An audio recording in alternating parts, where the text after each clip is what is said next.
Relation and function. जैसे आपके और आपके दोस्तों के बीच में, आपके आपके पेरेंट्स के बीच में, आपके और बाकी लोगों के बीच में रिलेशन होता है, वैसे ही मैथ्स में एक टॉपिक होता है रिलेशन एंड फंक्शन। तो आओ आज इस प्यारा सा टॉपिक को हम लोग स्टार्ट करते हैं, खत्म करते हैं सिर्फ 1 से 1.5 घंटे के बीच में। आप मेरे साथ 1 से सवा घंटा तक यहाँ पे कनेक्टेड रहो, फिर देखो ये चैप्टर को हम लोग कैसे उखाड़ के सीखेंगे। और सबसे इम्पोर्टेंट बात, ये चैप्टर बहुत इंपॉर्टेंट है।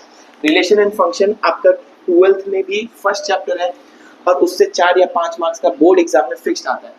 अगर आपको फंक्शन चैप्टर नहीं आया, फंक्शन आपको नहीं आया, तो आपको कैलकुलस फिर बहुत मुश्किल हो जाएगा। इसीलिए हम पढ़ रहे हैं रिलेशन एंड फंक्शन, जो कि क्लास 11th में अपना सेकेंड चैप्टर है। ठीक है, तो आपको मेरे साथ कॉपी पेन लेके बैठ जाना है, सिर्फ मूवी की तरह नहीं देखना है। तो इसको स्टार्ट करते हैं, रिलेशन एंड फंक्शन। तो अभी तक हमने सेट्स चैप्टर पढ़ चुके हैं, सेट्स हम लोग का हो गया है। ठीक है, अब हम स्टार्ट कर रहे हैं रिलेशन एंड फंक्शन। तो जैसे सेट में हमने पढ़ा था कि सेट ए में कुछ एलिमेंट्स होते हैं, जैसे 1 2 3। सेट बी में कुछ एलिमेंट्स होते हैं, ए बी कुछ भी। ठीक है, तो अब ये चैप्टर में हम पढ़ेंगे कि दो सेट के साथ हम लोग क्या क्या कर सकते हैं, दो सेट का रिलेशन क्या है, फंक्शन क्या है। ठीक है, तो उससे पहले मैं आपको एक छोटा सा टॉपिक पढ़ाना चाहूँगा, जिसको हम लोग बोलते हैं कार्टेशियन प्रोडक्ट। जिसको हम लोग बोलते हैं कार्टेशियन प्रोडक्ट। कार्टेशियन प्रोडक्ट क्या बोलता है कि अगर दो सेट है, सेट ए और सेट बी, तो सेट ए और सेट बी से जो ऑर्डर्ड पेयर बनते हैं उसको हम लोग बोलेंगे कार्टेशियन प्रोडक्ट। जैसे कार्टेशियन प्रोडक्ट को या तो ए क्रॉस बी दिखाएंगे, ठीक है, या तो हम दिखाएंगे बी क्रॉस ए। मैंने आपको क्या बोला, एग्जांपल से समझाता हूँ। ए क्रॉस बी का मतलब हुआ कि पहला एलिमेंट आएगा ए से, दूसरा एलिमेंट आएगा बी से, और इसका बनेगा ऑर्डर्ड पेयर। ठीक है, वैसे ही पहला एलिमेंट 1 से, फिर बी, फिर 2 से ए, 2 से बी। ये बहुत आसान है, 3 से ए, 3 से बी। ठीक है, वैसे ही मान लो बी क्रॉस ए देखा जाए, बी क्रॉस ए हो जाएगा, पहला एलिमेंट आएगा बी से, दूसरा एलिमेंट आएगा ए से, और इनका हम लोग बनाएंगे ऑर्डर्ड पेयर, क्योंकि दो एलिमेंट है तो x और y के जैसा हम लोग ट्रीट कर सकते हैं। तो ये हो जाएगा a, 1, दूसरा हो जाएगा a, 2, a, 3, b, 1, b, 2, b, 3। इसको हम लोग बोलते हैं कार्टेशियन प्रोडक्ट। कार्टेशियन प्रोडक्ट को हम लोग ऐसे, इसका जनरल फॉर्म ऐसे दिखाते हैं, a cross b is equals to, ठीक है, मान लो मैंने बोला x, y, ये ऑर्डर्ड पेयर हो गया। ठीक है, उसके बाद हम लोग लिख सकते हैं सच दैट, जैसे सेट्स में लिखते थे, x किसको बिलोंग कर रहा है, x बिलोंग कर रहा है a को, y किसको बिलोंग कर रहा है, y बिलोंग कर रहा है b को। तो ये हो गया general definition of Cartesian product, ये आप लिख लो। और कार्टेशियन प्रोडक्ट का मतलब क्या हुआ, set of all order pair with two set from two set A and B. Clear है, कार्टेशियन प्रोडक्ट में आपको एकदम आसान, बस ये और ये आना चाहिए। और दो चीज मैं आपको बताता हूँ, अगर आपको वो भी आ गया तो कार्टेशियन प्रोडक्ट हो गया आपका खत्म। चलो इसको मैं मिटा देता हूँ, ये इतना अच्छा लग रहा है, लेकिन चलो मिटा देते हैं। कार्टेशियन प्रोडक्ट में आप एक चीज और देखो कि a cross b is not equal to b cross a। क्या ये इक्वल है? नहीं, क्योंकि इसका फर्स्ट एलिमेंट और इसका फर्स्ट एलिमेंट अलग है, इसका सेकेंड एलिमेंट, इसका सेकेंड एलिमेंट अलग है। For two ordered pair to be equal, their corresponding elements should be equal. Their, लिखते भी चलो मेरे साथ आप, their corresponding elements should be equal। मतलब x के बराबर होना चाहिए और y के बराबर होना चाहिए। ठीक है, तो इसमें मैं आपको एक छोटा सा क्वेश्चन बताता हूँ जो एग्जाम में आने का चांस होता है 2 मार्क्स में। इसको आप लिख चुके हो, मैं इसको मिटा दूं। देखो मैं आपको साथ में लिखने के लिए क्यों बोलता हूँ, ताकि आपका याद, मतलब मेमोरी में ये अंदर तक चला जाए, ये आपके सबकॉन्शियस माइंड में चला जाए। जब आप लिखते हो, जब आप बोलते हो, जब आप देखते हो, जब 3-4 चीज़ साथ में करते हो तो वो चीज़ ज़्यादा याद होता है। अगर सिर्फ आप देख रहे हो तो आप भूल जाओगे। ठीक है, तो मान लो एक क्वेश्चन से मैं आपको समझाता हूँ। एक ऑर्डर पेयर है x + 1, दूसरा है 2, 3, ये हमको इक्वल दिया हुआ है। तो हम लोग को पता है कि अगर दो ऑर्डर पेयर बराबर है, इसका मतलब करस्पॉन्डिंग फर्स्ट एलिमेंट बराबर होगा और करस्पॉन्डिंग सेकेंड एलिमेंट भी बराबर होगा। तो x का वैल्यू आ जाएगा 1, y का वैल्यू आ जाएगा 4। क्या इसमें कोई डाउट है? ये क्वेश्चन आने का हाई चांस रहता है। क्वेश्चन नंबर 2, मान लो ए दिया हुआ है 1 2 3 वही क्वेश्चन, और बी दिया हुआ है ए सी। आपको बोल देगा निकालो ए क्रॉस बी, निकालो B cross A and verify A cross B is not equal to B cross A. आराम से आप कर लोगे, पिछला ही क्वेश्चन में आपको कराया हूँ। इसमें अब एक दूसरा कंसेप्ट क्या है, number of elements in A cross B. तो आप ये हेडिंग लगाओ कि number of elements in A cross B, इसको मिटा दो, ये एग्जांपल आप लिख लो, ठीक है। उसके बाद आप इस टॉपिक को लिखो कि number of elements in Cartesian product या फिर इन ए क्रॉस बी, ठीक है। इसको हम ऐसे दिखा सकते हैं, इसको हम दिखाएंगे n A cross B, number of elements in set A cross B is equals to, ये फॉर्मूला आपको अभी दिखाता हूँ मैं, number of elements in A into number of elements in B. मान लो ए में है 1 2 3 4 5 6 7 8 सर कितना भैया, ये बी है मान लो ए बी सी। अगर एमसीक्यू में ये क्वेश्चन आ जाए, ठीक है, कि find number of elements in A cross B, ठीक है, और ऑप्शन में आए आपको ये है आपको 10, ऑप्शन में आए आपको 10 20 30 40, तो क्या 1 मार्क का क्वेश्चन के लिए आप क्या इसका ऑर्डर पेयर निकालोगे? क्या आप ए क्रॉस पे निकालोगे? मैथ्स में सबसे इंपॉर्टेंट होता है टाइम। अगर 1 मार्क का क्वेश्चन है तो मैं इसका ए क्रॉस भी तो नहीं निकालूंगा, क्योंकि कितने एलिमेंट्स बनेंगे पता है? तो ये फॉर्मूला से पता चल जाएगा, n of a cross b is equals to n of a into n of b। a में कितना एलिमेंट्स है 10, b में कितना एलिमेंट है 3, तो टोटल एलिमेंट हो जाएंगे 30। इसके कार्टेशियन प्रोडक्ट में टोटल एलिमेंट्स कितने आएंगे 30। अगर आप इसको करने लग जाते तो आपको लग जाता 30 मिनट्स और आपका एग्जाम हो जाता खराब, ठीक है। तो कभी भी नंबर ऑफ एलिमेंट्स आए तो क्या करना है, M A into L B, क्योंकि कैसे हम लोग करते हैं कि इसका 3 के साथ रिलेशन, इसका 3 3 3 3 3 3 10 बार 3 आएगा तो कितना रिलेशन हो गया, या कितना एलिमेंट्स बन गया 30 एलिमेंट्स, ठीक है। तो कार्टेशियन प्रोडक्ट बस इतना ही है, बहुत आसान, बस ये और वो जो 2 क्वेश्चन आपको पढ़ा, इससे बाहर कुछ नहीं आएगा कार्टेशियन प्रोडक्ट में। तो कार्टेशियन प्रोडक्ट क्यों पढ़े, अब मैं आपको बताता हूँ कार्टेशियन प्रोडक्ट हम लोग पढ़े क्यों। सर चैप्टर का नाम है रिलेशन एंड फंक्शन, आप पढ़ा दिए हमको कार्टेशियन प्रोडक्ट, लेकिन क्यों?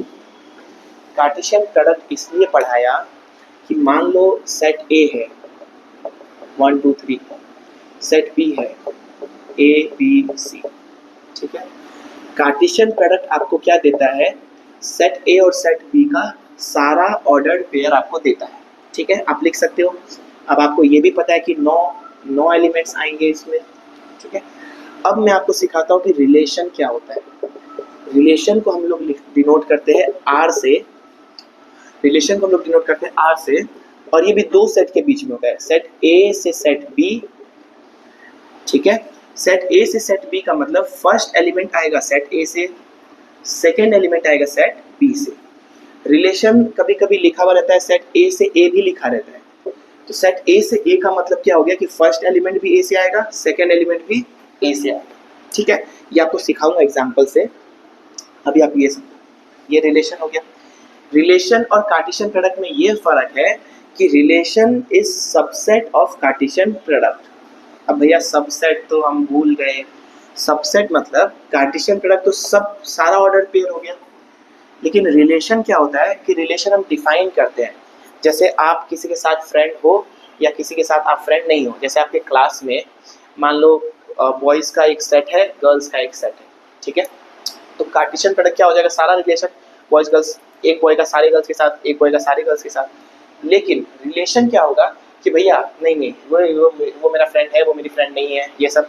तो रिलेशन एक पार्टिकुलर कंडीशन पे होता है कि नहीं ये रिलेशन है और ये रिलेशन नहीं है, तो रिलेशन आपका हो जाएगा सबसेट ऑफ कार्टेशियन प्रोडक्ट। जैसे एक एग्जांपल देता हूँ, मान लो मैंने डिफाइन किया R इज इक्वल्स टू, इसको लिखते वैसे ही है, ठीक है, x, y, ठीक है, x, y। और फिर हम लोग लिख सकते हैं सच दैट x किसको बिलोंग करेगा, फर्स्ट सेट को, y किसको बिलोंग करेगा, सेकेंड सेट को। ये तो हम लोग को लिखना ही है, ये कार्टेशियन प्रोडक्ट हो गया। अब x और y में अगर कुछ रिलेशन हम लिख पा रहे हैं, ठीक है, तो उसको हम लोग बोल देते हैं रिलेशन। जैसे अगर मैं b को चेंज कर दूं, मैं b को लिख दूं 149, ठीक है, तो क्या मैं इसमें रिलेशन देख पा रहा हूँ, y इज x स्क्वायर है, y x का स्क्वायर है, y इज x का स्क्वायर है। तो रिलेशन ऐसे लिखते हैं, कार्टेशियन प्रोडक्ट इतना था। रिलेशन में बस एक रिलेशन भी डिफाइंड होता है, x और y के बीच में क्या रिलेशन है, ठीक है। रिलेशन को भी हम लोग दो तरीके से लिख सकते हैं, सेट बिल्डर फॉर्म में, क्योंकि ये सेट ही है ना, आखिर में तो रिलेशन और कार्टेशियन प्रोडक्ट ये सब सेट्स है। तो सेट्स को हम लोग कितना टाइप में लिख सकते हैं, दो टाइप, सेट बिल्डर फॉर्म मतलब जिसमें बिल्ड करेंगे, दूसरा है हम लोग का रोस्टर फॉर्म। रोस्टर फॉर्म में बस इसका एलिमेंट्स लिख दो। एलिमेंट क्या होगा, 1,1 y होना चाहिए x का स्क्वायर। क्या 1,4 लिख दूं, नहीं, क्योंकि 4 इज नॉट स्क्वायर ऑफ 1। मैं लिख सकता हूँ 2,4, मैं लिख सकता हूँ 3,9। तो आपका ये हो गया रिलेशन इन रोस्टर फॉर्म। अब मुझे लगता है आपको सबसेट समझ में आया होगा। कार्टेशियन प्रोडक्ट क्या हो जाता, a cross b Cartesian product हो जाता, सारा एलिमेंट्स यहाँ लिख दो, यहाँ लिख देता हूँ 1 1 1 4 1 9 2 1 2 4 2 9 3 1। भैया आप इतना फास्ट कैसे लिख लेते हो, पैटर्न देख के मैंने दिमाग में सेट कर लिया कि नीचे 149 है, बस लिखता गया, 2 4 6 8 9 एलिमेंट हो गए, ठीक है। ये है आपका कार्टेशियन प्रोडक्ट, ये है आपका इंडिविजुअल पार्टिकुलर रिलेशन। तो relation is subset of a cross b, इसका सारा एलिमेंट्स इसके अंदर आता है, इसीलिए हम लिखते हैं relation is subset of Cartesian product. Easy है। तो रिलेशन को दो तरीके से रिप्रेजेंट कर सकते हैं, एक सेट बिल्डर फॉर्म और एक रोस्टर फॉर्म, ठीक है। इसी में हम लोग एरो डायग्राम भी दिखा सकते हैं।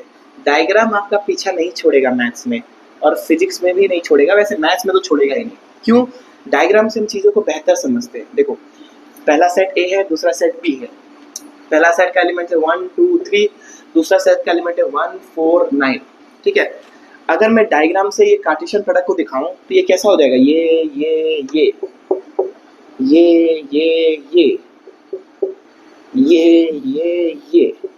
ठीक है। इसलिए कार्टेशियन प्रोडक्ट को हम लोग डायग्राम में दिखाने की कोई जरूरत भी नहीं है। हम लोग किसको दिखाएंगे डायग्राम में, हम लोग डायग्राम में दिखाएंगे रिलेशन को, जिसमें सिर्फ कुछ ही नंबर्स होते हैं जो रिलेशन में होते हैं। क्या सब कोई रिलेशन में होता है, नहीं, कुछ ही नंबर्स होंगे जो रिलेशन में होंगे। जैसे 1 1 रिलेशन है, हाँ है, 2 4 रिलेशन है, 3 9 रिलेशन है। तो इसको हम लोग बोलते हैं एरो डायग्राम या मैपिंग ही बोल सकते हो। समझ में आया। अब मैं आपको सबसे इम्पोर्टेंट चीज सिखाता हूँ, जो 3 टर्म है, तो आप लिख लो नोटबुक में। एक है डोमेन, एक है रेंज, एक है कोडोमेन। ये आपका पीछा नहीं छोड़ेगा पूरे मैथ्स में क्लास 12 तक। तो ये 3 आसान से टॉपिक 5 मिनट के अंदर ये तीनों टॉपिक हो जाएगा, लेकिन आपको ध्यान से समझना है कि डोमेन, रेंज और कोडोमेन है क्या, ठीक है। तो पहले मैं आपको इधर आ जाता हूँ, जो एलिमेंट कनेक्टेड है, इसको हम लोग बोलेंगे इमेज, इसको हम लोग बोलेंगे इमेज। तो 1 किसका इमेज हो गया, 1 का, 4 किसका इमेज हो गया, 2 का, 9 किसका इमेज हो गया, 3 का।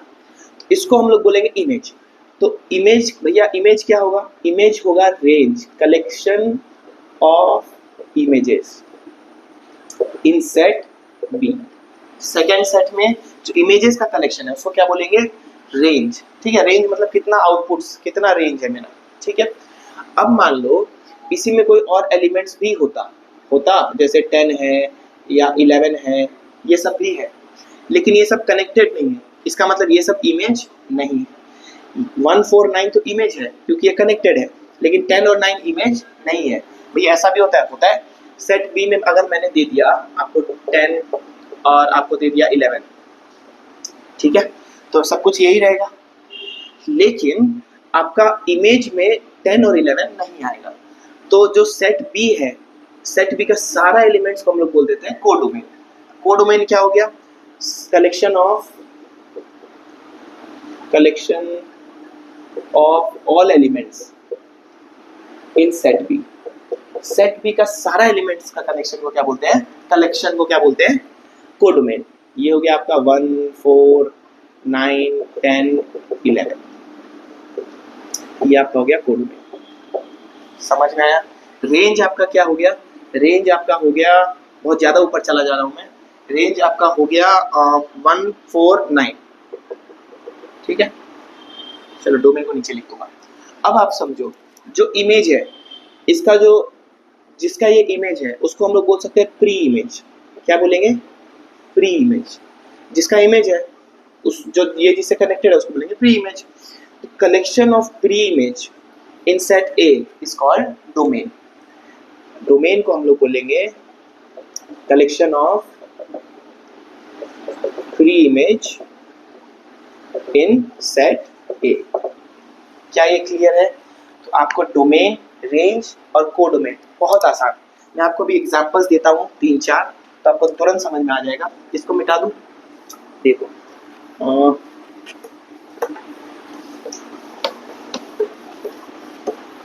देखो इसमें हम लोग क्या कर सकते हैं कि मान लो एरो डायग्राम है, ये क्वेश्चन आपको एक दे देता हूँ, ठीक है? ए बी, मान लो 1 2 एनसीईआरटी क्वेश्चन बताओ 25 16 9 -5 -4 -3 -2 -1 0 1 2 3 4 5। ठीक है, आपको ये क्वेश्चन एरो डायग्राम में दिया हुआ है। आपको दिया हुआ है 25 -5 से कनेक्टेड है, 25 5 से कनेक्टेड है। आपको दिया हुआ है 16 -4 से कनेक्टेड है। आपको दिया हुआ है 16 4 से कनेक्टेड है। आपको दिया हुआ है 9 -3 से कनेक्टेड है। आपको दिया हुआ है 9 3 से कनेक्टेड है। ठीक है, आपको बोला हुआ है क्वेश्चन चलो क्वेश्चन यहाँ लिख दो। Question express the above relation in A। किस में रिलेशन को एक्सप्रेस करना है? Set builder form. Set builder form. दूसरा इसको एक्सप्रेस करना है मान लो रोस्टर फॉर्म। ठीक है, और इसने बोला क्वेश्चन नंबर 1 है ना, और इसके बाद इसने बोला इसका सेकंड पार्ट फाइंड, क्या बोलूंगा बताओ? Domain, range and codomain. Video को पॉज करना है, वीडियो को पॉज करना कंपलसरी है। पॉज करो, आंसर ट्राई करो, आंसर आ रहा है कि नहीं आ रहा है देखो। चलो अब लेकर के मैच करना। Set builder form, roster form, domain, range, codomain. सबसे आसान है रोस्टर फॉर्म, सबसे आसान है roster form. R is equals to, बस एलिमेंट्स लिख दो। 25 किसके साथ कनेक्टेड है? -5 के साथ। फिर 25 किसके साथ कनेक्टेड है? 5 के साथ। 16 किसके साथ कनेक्टेड है? -4 के साथ। 16 किसके साथ कनेक्टेड है? 4। 9 -3 9 3। ये आपका हो गया रोस्टर फॉर्म। जो जो कनेक्शन था वो लिख दिया। इसके बाद आपका set builder form. Set builder form में बिल्ड करना पड़ेगा, हमेशा लिखना है R is equals to, 2 element लिखना है, एक छोटू a लिख दो, एक छोटू b लिख दो। सदा भैया x y लिख सकते हो, कोई दिक्कत नहीं है। A belongs to set A लिख दो, B belongs to set B लिख दो, इतना तो लिखना ही है। ठीक है, अब A और B में क्या रिलेशन है वो लिखो। देखो, क्या B A का स्क्वायर है? क्या A B का स्क्वायर है? तो इसमें हम लोग क्या लिख सकते हैं? A is equals to B का स्क्वायर। ये रिलेशन हो गया आपका सेट बिल्डर फॉर्म में। मैच करके देख लो, A -5 का स्क्वायर है, A 5 का स्क्वायर है, 16 -4 का स्क्वायर है, ये मैच हो रहा है। अब आ जाते हैं डोमेन, रेंज और कोडोमेन। बहुत आसान। प्री इमेज 25 16 9, तो इसको हम लोग बोल देंगे डोमेन। तो आप डोमेन को सेट के फॉर्म में लिखो। डोमेन हो गया आपका 25 16 9। भैया ऐसे उल्टा पुल्टा लिख सकते हो, सेट में कोई फर्क नहीं पड़ता। Range collection of images. Image कौन है? ये इमेज हो गया आपका -5 -4 -3 3 4 5। क्या कोई डाउट है? नहीं। कोडोमेन, इसके बाद कोडोमेन COD मतलब क्या ना, कैश ऑन डिलीवरी हो जाएगा एग्जाम में, है ना। कोडोमेन को क्या लिखेंगे? सारा एलिमेंट्स -5 -4 -3 -2 -1 0 1 2 3 4 5। ये आपको आ गया दिमाग। समझ में आया? यही है रिलेशन में जो थोड़ा सा अच्छा क्वेश्चन आ सकता है वो, और आपको डोमेन दिखना आना चाहिए, रेंज दिखना आना चाहिए, कोडोमेन दिखना आना चाहिए, आपको सेट बिल्डर फॉर्म में लिखना आना चाहिए, रोस्टर फॉर्म में लिखना आना चाहिए, बस काम खत्म। लेकिन आप एक चीज समझो, अगर मैं यहाँ पे लिख देता मान लो 36, ठीक है, तो क्या ये 36 डोमेन में आता कि नहीं आता? ये 36 डोमेन में नहीं आता, क्योंकि ये प्री इमेज नहीं है, इमेज का प्री इमेज, तो ये प्री इमेज नहीं है, ये लिखा रहता लेकिन ये डोमेन में नहीं आता। क्लियर है? तो ज्यादातर ऐसा होता नहीं है, ऐसा दिया नहीं जाता है, और अब कोई कोई हो जाता है, कोई कोई टीचर एकदम अब बना नहीं है वैसा पेपर, स्टूडेंट को फेल ही करना है, तो शुभम भैया के रहते आप फेल नहीं होगे। सारा का सारा कंसेप्ट मैथ में आपको मैं बताऊंगा, चाहे कितना से कितना भी छुपा हुआ कंसेप्ट हो, मैं आपको सब बताऊंगा, ठीक है, और बहुत आसान तरीके से। ये नहीं कि मैथ्स एकदम डिफिकल्ट कर दिया, एकदम वैसा नहीं, एकदम आसान तरीके से आपको बताऊंगा, जैसे अभी तक आपको आसान लगा। अब हम लोग पढ़ेंगे सबसे इंपॉर्टेंट टॉपिक, जिसका नाम है फंक्शन। फंक्शन फंक्शन देखो, पहले मैं आपको रिलेशन से समझाता हूँ कि फंक्शन क्या है, फिर मैं आपको फंक्शन रियल लाइफ से समझाऊंगा, ठीक है? तो फंक्शन इज स्पेशल रिलेशन या special type of relation, special type of relation. तो फंक्शन भी रिलेशन ही है, लेकिन कंडीशंस है उसमें। Function is special type of relation in which, ठीक है, in which elements of set A have unique image in set B। ये इम्पोर्टेंट है भैया, लिख तो दिए, समझ में आया नहीं? मैं आपको समझाता हूँ। मान लो इसमें दो कंडीशन एक ही साथ आ गया, देखो वो रिलेशन जिसका सारा डोमेन है ना, जिसका सारा सेट ए का एलिमेंट्स कनेक्टेड हो, ठीक है, विच in which elements of set A have unique image in set B। एक condition, all elements in set A should be connected, कोई भी खाली नहीं होना चाहिए सेट A में, हर कोई कनेक्टेड होना चाहिए, हर कोई प्री इमेज होना चाहिए।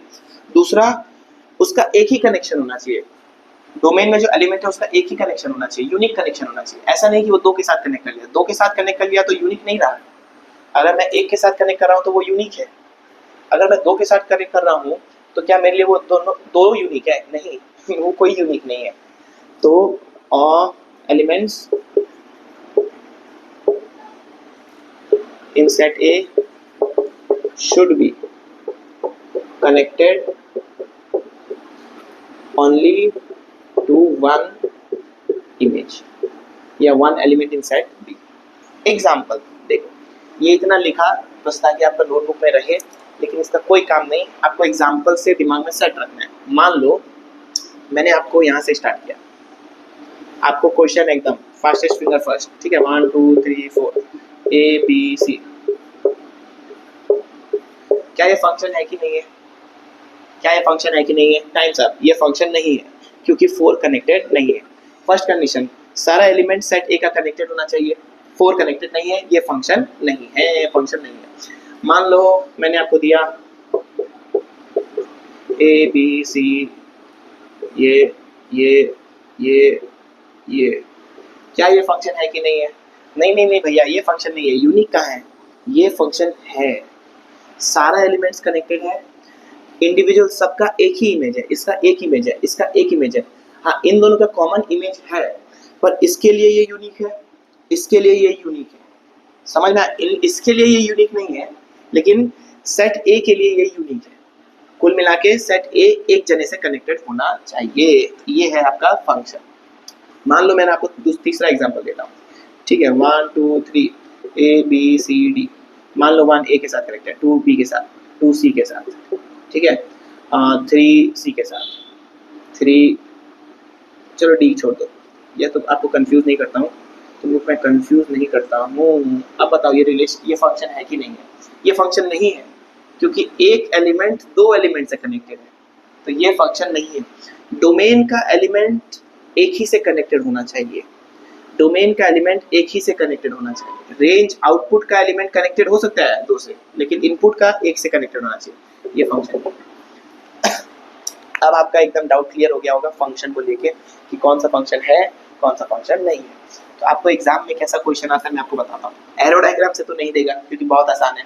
आपको रिलेशंस लिख देगा, मिटा दो मिटा दो मिटा दो, आपको रिलेशन लिख के देगा, आपको रिलेशन लिख के देगा और बोलेगा बताओ ये फंक्शन है या नहीं है। मान लो मैंने आपको रिलेशन लिख के दिया 1 1 1 2 1 3, मैंने आपको रिलेशन लिख के दिया 1 1 2 1 3 1, मैंने आपको रिलेशन लिख के दिया 1 2 2 3 3 4। पॉज करना है, पॉज बताना है कि ये फंक्शन है या नहीं है। एरो डायग्राम बनाओगे तुरंत बता दोगे। ऐसे भी आप बता सकते हो 1 1 के साथ कनेक्टेड है, 1 2 के साथ भी कनेक्टेड है, तो डोमेन का एक ही एलिमेंट 2 के साथ कनेक्टेड है, तो क्या ये फंक्शन होगा? नहीं। मैं आपको इसका डायग्राम बना के दिखाता हूँ। ए भी आप खुद से लिख दो, ठीक है। इसका फर्स्ट एलिमेंट देखो 1 1 1, तो डोमेन में सिर्फ 1 है, फर्स्ट एलिमेंट 1 है। सेकेंड एलिमेंट में 1 2 3, तो सेकेंड में 1 2 3 सब है। 1 1 के साथ कनेक्टेड है, 1 2 के साथ कनेक्टेड है, 1 3 के साथ कनेक्टेड है। क्या ये फंक्शन है? ये फंक्शन नहीं है। मैं देख के डायरेक्ट कैसे बता पाया? देखो फर्स्ट एलिमेंट 1 के साथ कनेक्टेड है, फर्स्ट एलिमेंट 2 के साथ भी कनेक्टेड है, तो ये फंक्शन नहीं है। 1 1 के साथ कनेक्टेड है, 2 1 के साथ कनेक्टेड है, 3 1 के साथ कनेक्टेड है। इस बार डोमेन में 1 2 3 है, आउटपुट में 1 है, 1 1 के साथ कनेक्टेड, 2 1 के साथ, 3 1 के साथ, तो ये फंक्शन है, ये फंक्शन है। इसके बाद ये देखो 1 8 1 2 3, सारे एग्जाम्पल सब कुछ आपको कराऊंगा। आप ये बोल पाओगे शान से कि हम शुभम भैया का लेक्चर पढ़े हैं, 2 3 के साथ कनेक्टेड है, 3 4 के साथ कनेक्टेड है। क्या ये फंक्शन है? ये फंक्शन है, सारा एलिमेंट्स कनेक्टेड है और सबका एक ही इमेज है, सबका एक ही इमेज है, ठीक है। एक क्वेश्चन आता है एग्जाम में, ये मिटा दो, एक क्वेश्चन आता है एग्जाम में जो थोड़ा सा अच्छा क्वेश्चन है। मान लो, ठीक है, given a is equals to 1 2 3 4, b is equals to a comma b, find number of relation, find number of relations from a to b। MCQ MCQ MCQ, ठीक है। मान लो ये आपका हो गया 4 8 2 4 8 6 32 64 128 256, ठीक है। 64 128 256 4 2 8, ठीक है। तो आप सोचोगे कि अच्छा नंबर ऑफ रिलेशन तो भैया ने बढ़ाया था, हम लोग नंबर ऑफ रिलेशन को कर देते हैं number of element in A into number of element in B, और आंसर लिख दोगे आप, ये मार्क्स मिलेगा 0। क्यों? क्योंकि इसने पूछा नंबर ऑफ रिलेशंस पॉसिबल। क्या इसने ये पूछा कि number of elements in Cartesian product A cross B? Number of elements in Cartesian product A cross B हो जाएगा आपका Na इंटू Nb, ये ठीक है, which is 4 into 2 which is 8। तो नंबर ऑफ एलिमेंट्स इसके प्रोडक्ट में है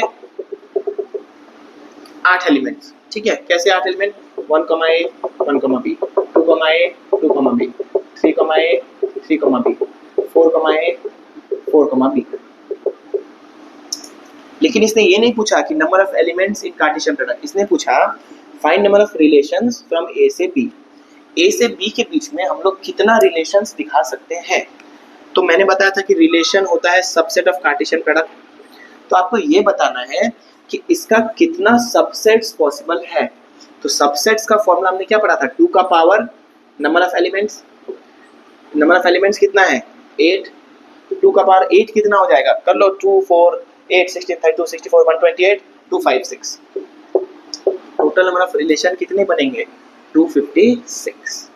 एक्चुअल में ऐसा रिलेशन बनेगा, मान लो रिलेशन हो गया 1 a, ये एक रिलेशन है, दूसरा रिलेशन हो गया 2 a, तीसरा रिलेशन हो गया 3 1 b।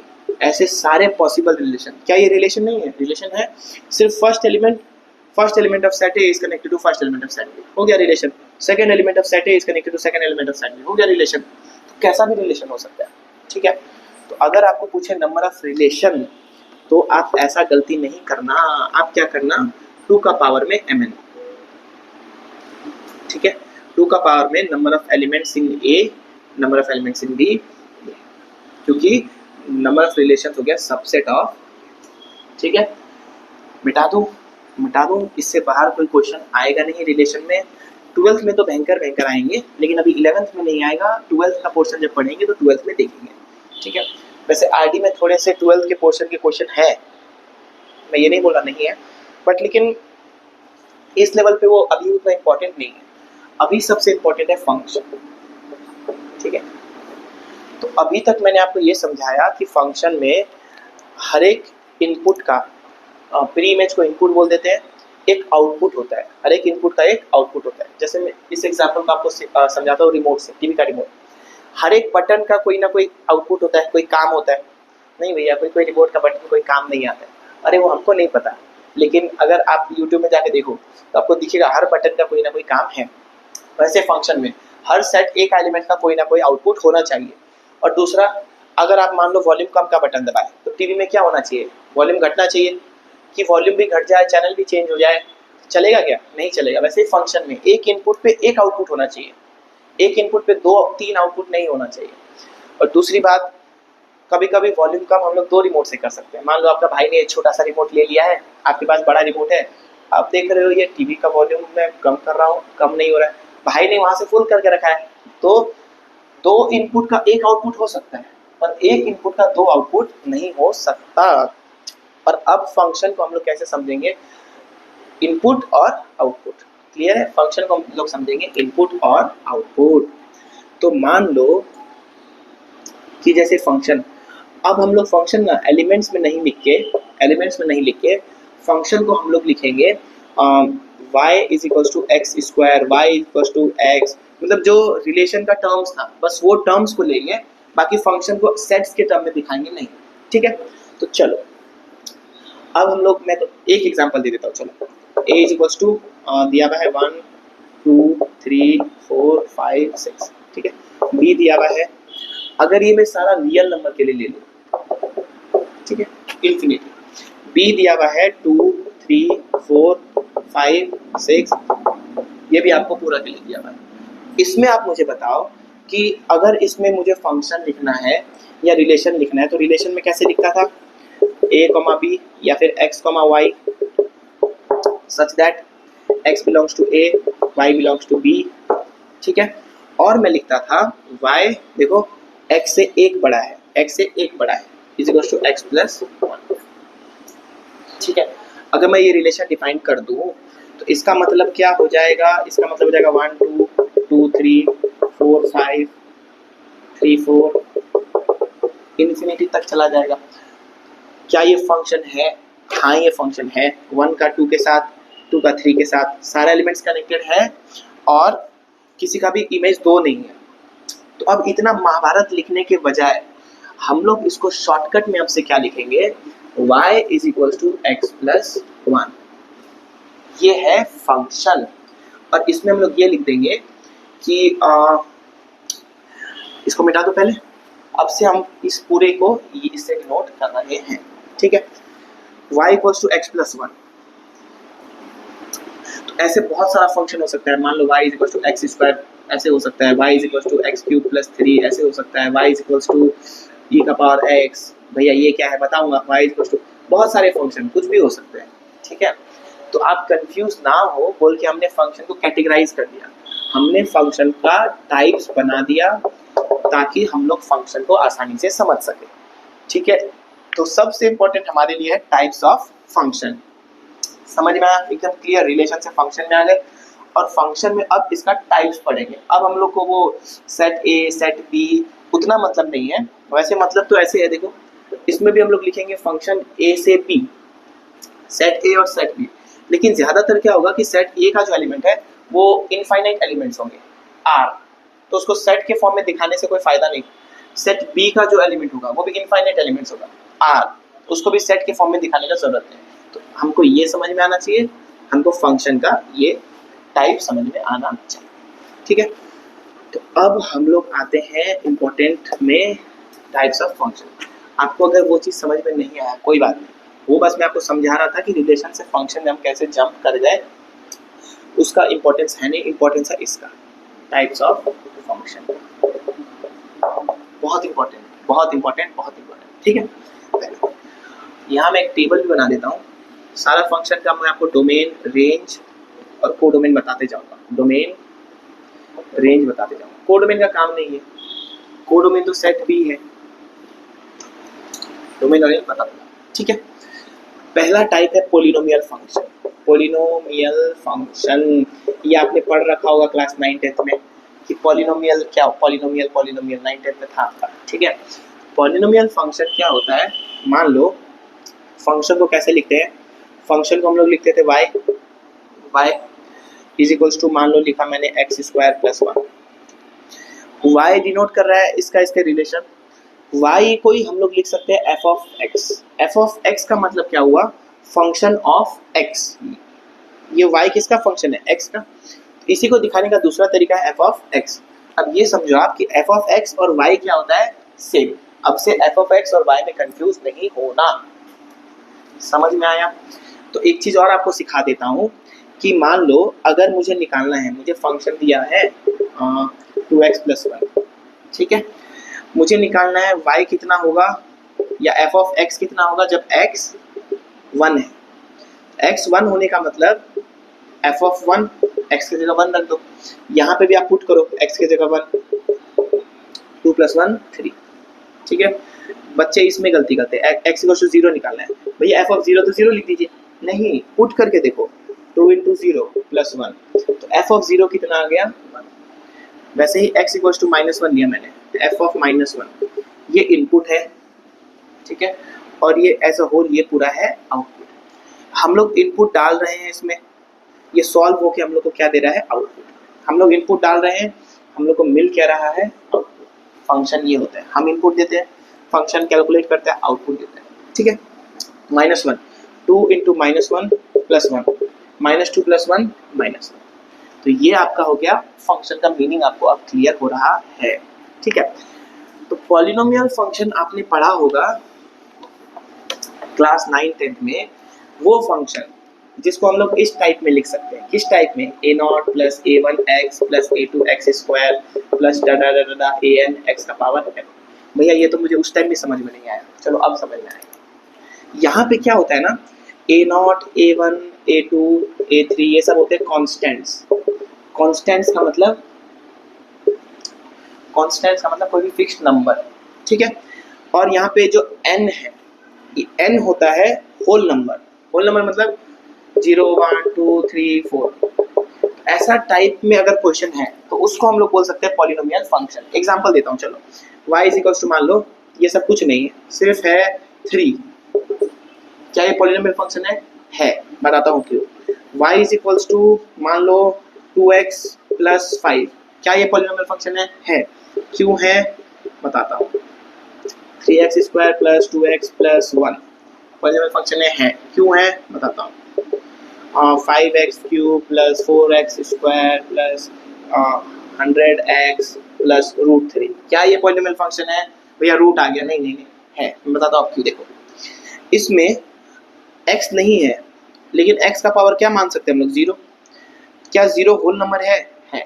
तो अगर इस टाइप का फंक्शन भी होता है तो ये क्या है, पॉलिनोमियल फंक्शन। इसको हम लोग जनरल में लिखते हैं y is equals to c, और इसको हम लोग नाम देते हैं कांस्टेंट पॉलिनोमियल या फिर कांस्टेंट पॉलिनोमियल फंक्शन। ये कैसा फंक्शन है, पॉलिनोमियल फंक्शन कांस्टेंट, हमेशा फिक्स्ड है भाई। ठीक है, इसमें आ जाओ, इसमें हम लोग x का पावर 1 है, कुछ नहीं है, मतलब x का पावर 0 है 0, तो ये भी आपका पॉलिनोमियल फंक्शन है। तो इस पॉलिनोमियल फंक्शन में x का हाईएस्ट पावर है 1 डिग्री 1, तो इसको हम लोग बोलते हैं लीनियर पॉलिनोमियल फंक्शन या लीनियर फंक्शन।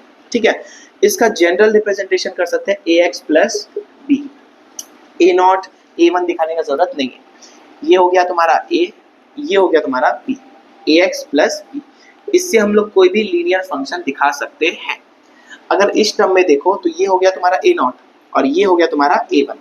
ठीक है, इसको हम लोग बोल देंगे लीनियर पॉलिनोमियल फंक्शन या लीनियर फंक्शन। ये पॉलिनोमियल फंक्शन है, अब तुम समझ रहे हो। इसको हम लोग लिख सकते हैं ax square plus bx plus c। इसमें कोई भी इस तरह का फंक्शन आ सकता है। इसको हम लोग बोलेंगे क्वाड्रेटिक पॉलिनोमियल फंक्शन या क्वाड्रेटिक फंक्शन। समझ में आ रहा है? इसका डिग्री 3 है, 3 2 1। भैया ये रूट आ गया, ये तो नहीं हुआ। अरे रूट किस में है? रूट है कांस्टेंट में, रूट है नंबर में। नंबर में रूट चलेगा। पावर n किस में है? x में। x में नंबर को होल नंबर होना पड़ेगा। क्या x में नंबर होल नंबर है? तो इसका मतलब ये पॉलिनोमियल फंक्शन है। इसको हम लोग लिख सकते हैं generally ax cube plus bx square plus cx plus d। इसको हम लोग बोलेंगे क्यूबिक पॉलिनोमियल फंक्शन। अब आपको पॉलिनोमियल फंक्शन क्लियर होगा। तो कोई भी फंक्शन इस तरीके में है उसको हम लोग बोल सकते हैं पॉलिनोमियल फंक्शन। पॉलिनोमियल फंक्शन एक जनरल टर्म हो गया क्या? जैसे स्कूल के अंदर आएगा आपका क्लास 11 क्लास 10 प्रिंसिपल सर ये वो सब, वैसे ही इसके अंदर आएगा आपका constant function, linear function, quadratic function, cubic function, जो कि मैं अब आपको सिखाऊंगा। इसको मिटा लो, इसका उतना काम नहीं है। इससे बस एक समझ में आता है कि हाँ ये पेरेंट है। इसे नीचे अब हम लोग पढ़ेंगे। मिटा दो, ठीक है। चलो इसमें यहाँ पे मिटा देता हूँ ताकि मैं ऊपर से लिख पाऊँ, है ना। अब देखो मैंने आपको पहले पढ़ाया पॉली फंक्शन, ठीक है। पॉली फंक्शन में फर्स्ट टाइप हम लोग लिख सकते हैं कांस्टेंट फंक्शन। कांस्टेंट फंक्शन अब आपको पता है कांस्टेंट फंक्शन या तो आप f ऑफ x लिख लो या y लिख लो, एक ही बात है। तो चलो y हटा देता हूँ, f ऑफ x लिख लो, ठीक है। f of x is equals to c। c का मतलब कोई भी constant, where c is constant. समझ में आया? नहीं समझ में आया? एग्जाम्पल ले लो। Example f of x is equals to 2। ये कौन सा फंक्शन है? Constant function. अब आप मुझे ये निकाल के दिखाओ, अगर x इक्वल्स टू 1 पुट किया, x इक्वल्स टू 2 पुट किया, x इक्वल्स टू 3 पुट किया, तो इसका आउटपुट क्या आएगा? मान लो x के जगह मैंने 1 डाला, क्या यहाँ x का टर्म है? नहीं है, तो आउटपुट 2 ही आएगा। x के जगह 2 डाला, क्या यहाँ x का टर्म है? नहीं है, तो आउटपुट 2 ही आएगा। x के जगह 3 डाला, क्या यहाँ x का टर्म है? नहीं है, तो ये आउटपुट 2 ही आएगा। मतलब जो आउटपुट है वो इंडिपेंडेंट है इनपुट के। इनपुट चाहे दो भी दो, 1 2 3 100,000 करोड़, आउटपुट 2 ही आएगा। इसलिए इस टाइप के फंक्शन को हमने क्या नाम दिया? Constant function. Constant function. Clear है? क्लियर है। तो इसमें आप ये भी बताओ कि इसका डोमेन क्या हो सकता है? डोमेन मतलब इनपुट। इनपुट क्या क्या दे सकते हैं? इसमें इनपुट 1 2 3 4 5 6 100,000 लाख करोड़ सब दे सकते हैं। तो इसीलिए हम लोग लिख देते हैं आर। आर मतलब होता है रियल नंबर। रियल नंबर मतलब मैं 1.5 भी इनपुट दे सकता हूँ, 2.1 भी इनपुट दे सकता हूँ, 3.5 तो भी आउटपुट आएगा और वो 2 ही आएगा। तो इसका डोमेन हम लोग क्या लिख सकते हैं? इसका डोमेन हो जाएगा आर, रियल नंबर, ठीक है। इसका रेंज आप मुझे बताओ, इसका रेंज क्या हो जाएगा? आरजी लिख दूं रेंज, जब से आरजी, इसका रेंज क्या हो जाएगा?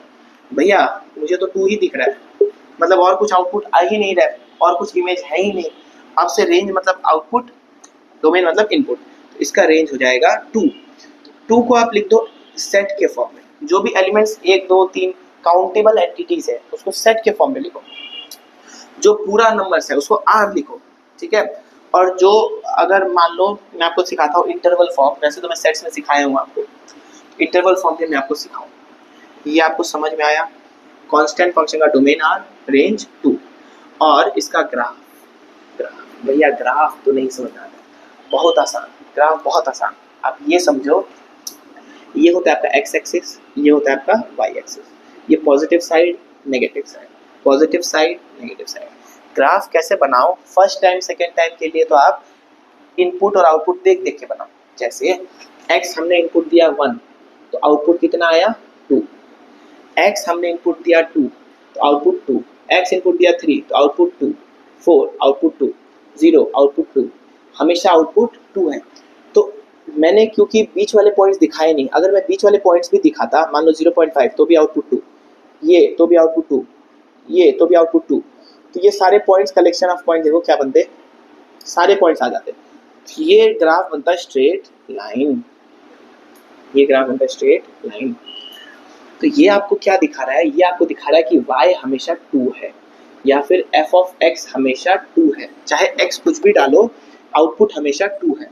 ग्राफ फंक्शन को ही रिप्रेजेंट करता है। समझ में आया? अब ग्राफ से डोमेन और रेंज कैसे देखना है, आप देखो ये x का कौन सा वैल्यू ले रहा है, ये x का कौन सा वैल्यू इसमें है, सारा वैल्यू है, ऐसे देखना है। डोमेन हमेशा x में देखना है। इसका डोमेन हो जाएगा r, सारा वैल्यू माइनस इन्फिनिटी से लेके प्लस इन्फिनिटी, इसको लिखेंगे r, माइनस इन्फिनिटी से लेके प्लस इन्फिनिटी। ठीक है, आउटपुट सिर्फ 2 है, y में सिर्फ 2 है, y में और कोई वैल्यू है नहीं है, कोई वैल्यू है नहीं है, सिर्फ 2 है। तो इसलिए इसका रेंज क्या हो जाएगा, सिर्फ 2, रेंज हो जाएगा सिर्फ 2। भैया माइनस इन्फिनिटी और प्लस इन्फिनिटी में ओपन ब्रैकेट क्यों है, क्योंकि माइनस इन्फिनिटी और प्लस इन्फिनिटी कोई एग्जैक्ट वैल्यू नहीं है। जो चीज़ एग्जैक्ट है नहीं वहाँ पे क्लोज ब्रैकेट आएगा नहीं। क्लियर है? कांस्टेंट फंक्शन क्लियर है? तो यहाँ लिख दो कांस्टेंट फंक्शन। ओहो, यहाँ एक और टेबल बनाना था ना, देखो यहाँ लिख देता हूँ फंक्शन डोमेन और यहाँ लिख देता हूँ मैं रेंज। ठीक है, मान लो function 1 fx is equals to c, constant function, domain r, range c, सिर्फ जो आउटपुट है वही रेंज होगा। क्लियर है? इसके बाद हम लोग आ जाते हैं दूसरा फंक्शन जिसको हम लोग बोलते हैं लीनियर फंक्शन। क्या बोलेंगे? Linear function. अब आपको आ रहा है, मुझे लगता है ना, अब आपको आ रहा है। अब थोड़ा मैं धीरे धीरे स्पीड बढ़ाऊंगा। लीनियर फंक्शन, ठीक है, f of x is equals to ax plus b। तो ये हो गया हमारा लीनियर फंक्शन जो अभी हमने पहले पढ़ा था पॉलिनोमियल फंक्शन में। तो लीनियर फंक्शन में ग्राफ होता है स्ट्रेट लाइन, है ना। मैं आपको एक एग्जांपल से बताता हूँ। एग्जांपल देखो, f of x is equals to मान लो 2x प्लस 3। ठीक है, तो हम कैसे ग्राफ बनाते हैं, हम पहले बना लेंगे कि x का वैल्यू, जैसे यहाँ पे ग्राफ होना है, 0 पे क्या होगा, 1 पे क्या होगा, 2 पे क्या होगा, -1 -2, और फिर उसको प्लॉट कर लेंगे। वैसे तो स्ट्रेट लाइन बनाने के लिए सिर्फ 2 पॉइंट चाहिए, आप बना भी चुके 10th में। ठीक है, फिर भी मैं बता देता हूँ। मान लो जब x 0 है, f ऑफ 0 क्या हो जाएगा, 3। f ऑफ 0 काफ़ी बच्चे 0 लिख देते हैं, पर 0 नहीं होगा, पुट करना पड़ेगा। ठीक है, f ऑफ 1 क्या हो जाएगा, f ऑफ 1 पुट करो, 2 1 2, 2 + 3 5। f ऑफ 2 क्या हो जाएगा, 2 2 4, 4 + 3 7। कोई डाउट है? नहीं। मान लो अब मैं थोड़ा पीछे नंबर पुट करता हूँ। f ऑफ -1, -2 + 3 क्या हो जाएगा, 1। f ऑफ -2 क्या हो जाएगा, -4 + 3 -1। पहली बार है बोल के आपको एक बार दिखा रहा हूँ, अगली बार से हम लोग डायरेक्ट स्ट्रेट लाइन बनाएंगे। ठीक है, फिर मैं आपको शिफ्टिंग ऑफ कर्व भी बताऊंगा अगर आने वाले वीडियो में, अगर आप मुझे पूछते हो कमेंट करके, अगर आपको ज़रूरत है शिफ्टिंग ऑफ कर्व का, तो उससे ग्राफ तो तुरंत बन जाएगा। ठीक है, जैसे देखो f ऑफ 0 क्या है, 1 2 3, f ऑफ 1 क्या है 5, f ऑफ 2 क्या है 7, f ऑफ -1 क्या है 1, f ऑफ -2 क्या है -1। दिख रहा है ये कैसा ग्राफ बन रहा है, ये ऐसा ऐसा ऐसा ऐसा, ये बन रहा है आपका स्ट्रेट लाइन। इसका मतलब आपको समझ में आया कि ये इसमें जो जो पॉइंट्स हैं वो सारे पॉइंट्स इस फंक्शन को सेटिस्फाई करते हैं। फॉर एग्जांपल मान लो इसमें मैंने कोई पॉइंट ये ले लिया, देखो ये 1 था, ये 2 था, मान लो इसमें पॉइंट मैंने लिया 3 मैं लूँगा, तो ये 3 हो गया, ये 1 2 ये 3 है ना, ये था 3, ये 4 ये 5 ये 6 ये था 7, तो ये 8 ये 9, मतलब इक्वल गैप में लेंगे। तो ये पॉइंट क्या डिनोट कर रहा है, ये पॉइंट डिनोट कर रहा है 3,9 कर रहा है। तो अब मानो ये फंक्शन में सेटिस्फाई कर रहा है कि नहीं, देखो जब x को 3 डाल रहे हैं, 3 + 6 + 3 9, तो ग्राफ का हर एक पॉइंट फंक्शन को सेटिस्फाई करता है, इसीलिए ग्राफ का इंपॉर्टेंस है। अब फंक्शन से आपको हर एक वैल्यू निकालना पड़ेगा, ग्राफ से आप पूरा वैल्यू एक बार में देख सकते हो, पूरा पिक्चर एक शॉट में। ठीक है, ये 1 शॉट हो गया एक तरीके से। अब आप मुझे बताओ कि इसका डोमेन क्या होगा। डोमेन मतलब ये x में जो जो इसका शेडो पड़ रहा है, जो जो x का वैल्यू इसमें इनपुट दे सकते हैं, वो इसका डोमेन हो गया। और जो जो y का वैल्यू, जहाँ जहाँ y का शेडो पड़ रहा है, जहाँ जहाँ y का इनपुट दे सकते हैं, वो इसका हो गया रेंज। तो लीनियर फंक्शन का डोमेन, अब आप मुझे बताओ fx is equals to ax plus b, इसका डोमेन भी r होगा, इसका रेंज भी क्या होगा, r। बहुत आसान, बहुत आसान। तो अब से आप ये भी समझ लो कि इसका ग्राफ कैसा होता है, स्ट्रेट लाइन। ठीक है, इसका ग्राफ कैसा होता है, स्ट्रेट लाइन। क्या कोई डाउट है, क्या कोई डाउट है? बहुत आसान। वैसे ही अब आ जाते हैं क्वाड्रेटिक फंक्शन में। क्वाड्रेटिक फंक्शन थोड़ा सा मतलब डेप्थ में चलते हैं, थोड़ा अच्छे से आपको बताता हूँ, ठीक है, थोड़ा सा आपको ध्यान देना पड़ेगा, लेकिन बहुत आसान, क्वाड्रेटिक इक्वेशन भी बहुत आसान। जैसे आ गए क्वाड्रेटिक फंक्शन में, quadratic function f of x equal to A x square plus B x plus c, आपको मैंने करके दिखाया है, ठीक है। तो आप ये समझो कि एक एग्जाम्पल के साथ मैं आपको बताता हूँ, ठीक है। इसमें ना वैसे क्वाड्रेटिक फंक्शन में आपको ये तो पता है कि इसका ग्राफ पैराबोला होता है, पता है, उतना डिटेल में आपको पता होना चाहिए कि इसका ग्राफ पैराबोला होता है। तो आपने बचपन में भी पढ़ा था, इसमें दो केस बन सकते हैं। अब मैं आपको बता रहा हूँ, नहीं पढ़ा था तो अब देखो, अगर a ग्रेटर देन 0 है या फिर a लेस देन 0। एग्जाम्पल, मान लो x square plus 3x plus 2, इसमें a ग्रेटर देन 0 है।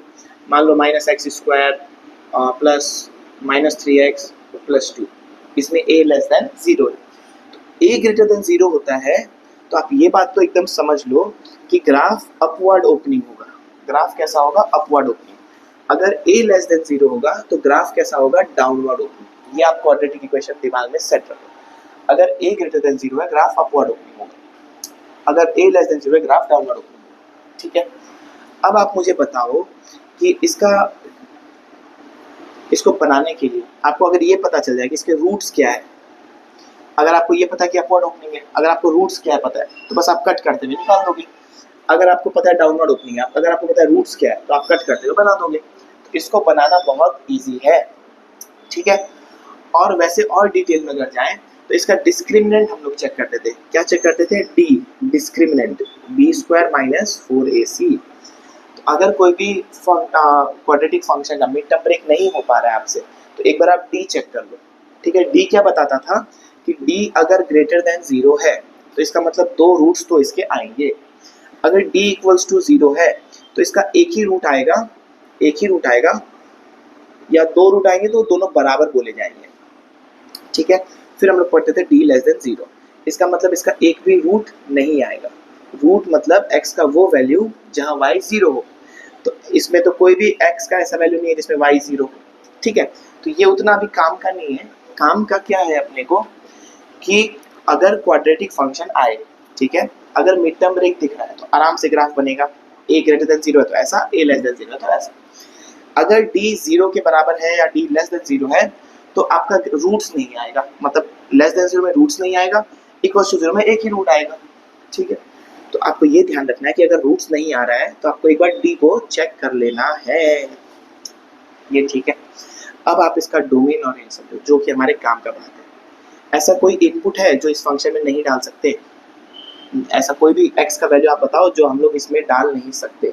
डाल सकते हैं। x को 1 डालो, 2 डालो, 100 डालो, 1000 डालो, लाख डालो। और या फिर ऐसा देख लो, ये इसका x एक्सिस में सारा पॉइंट है x एक्सिस में सारा पॉइंट है।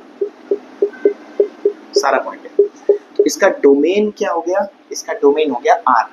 क्वाड्रेटिक फंक्शन का ग्राफ हुआ पैराबोला, ठीक है, ग्राफ। और इसका ax square plus bx plus c, इसका डोमेन हो गया r।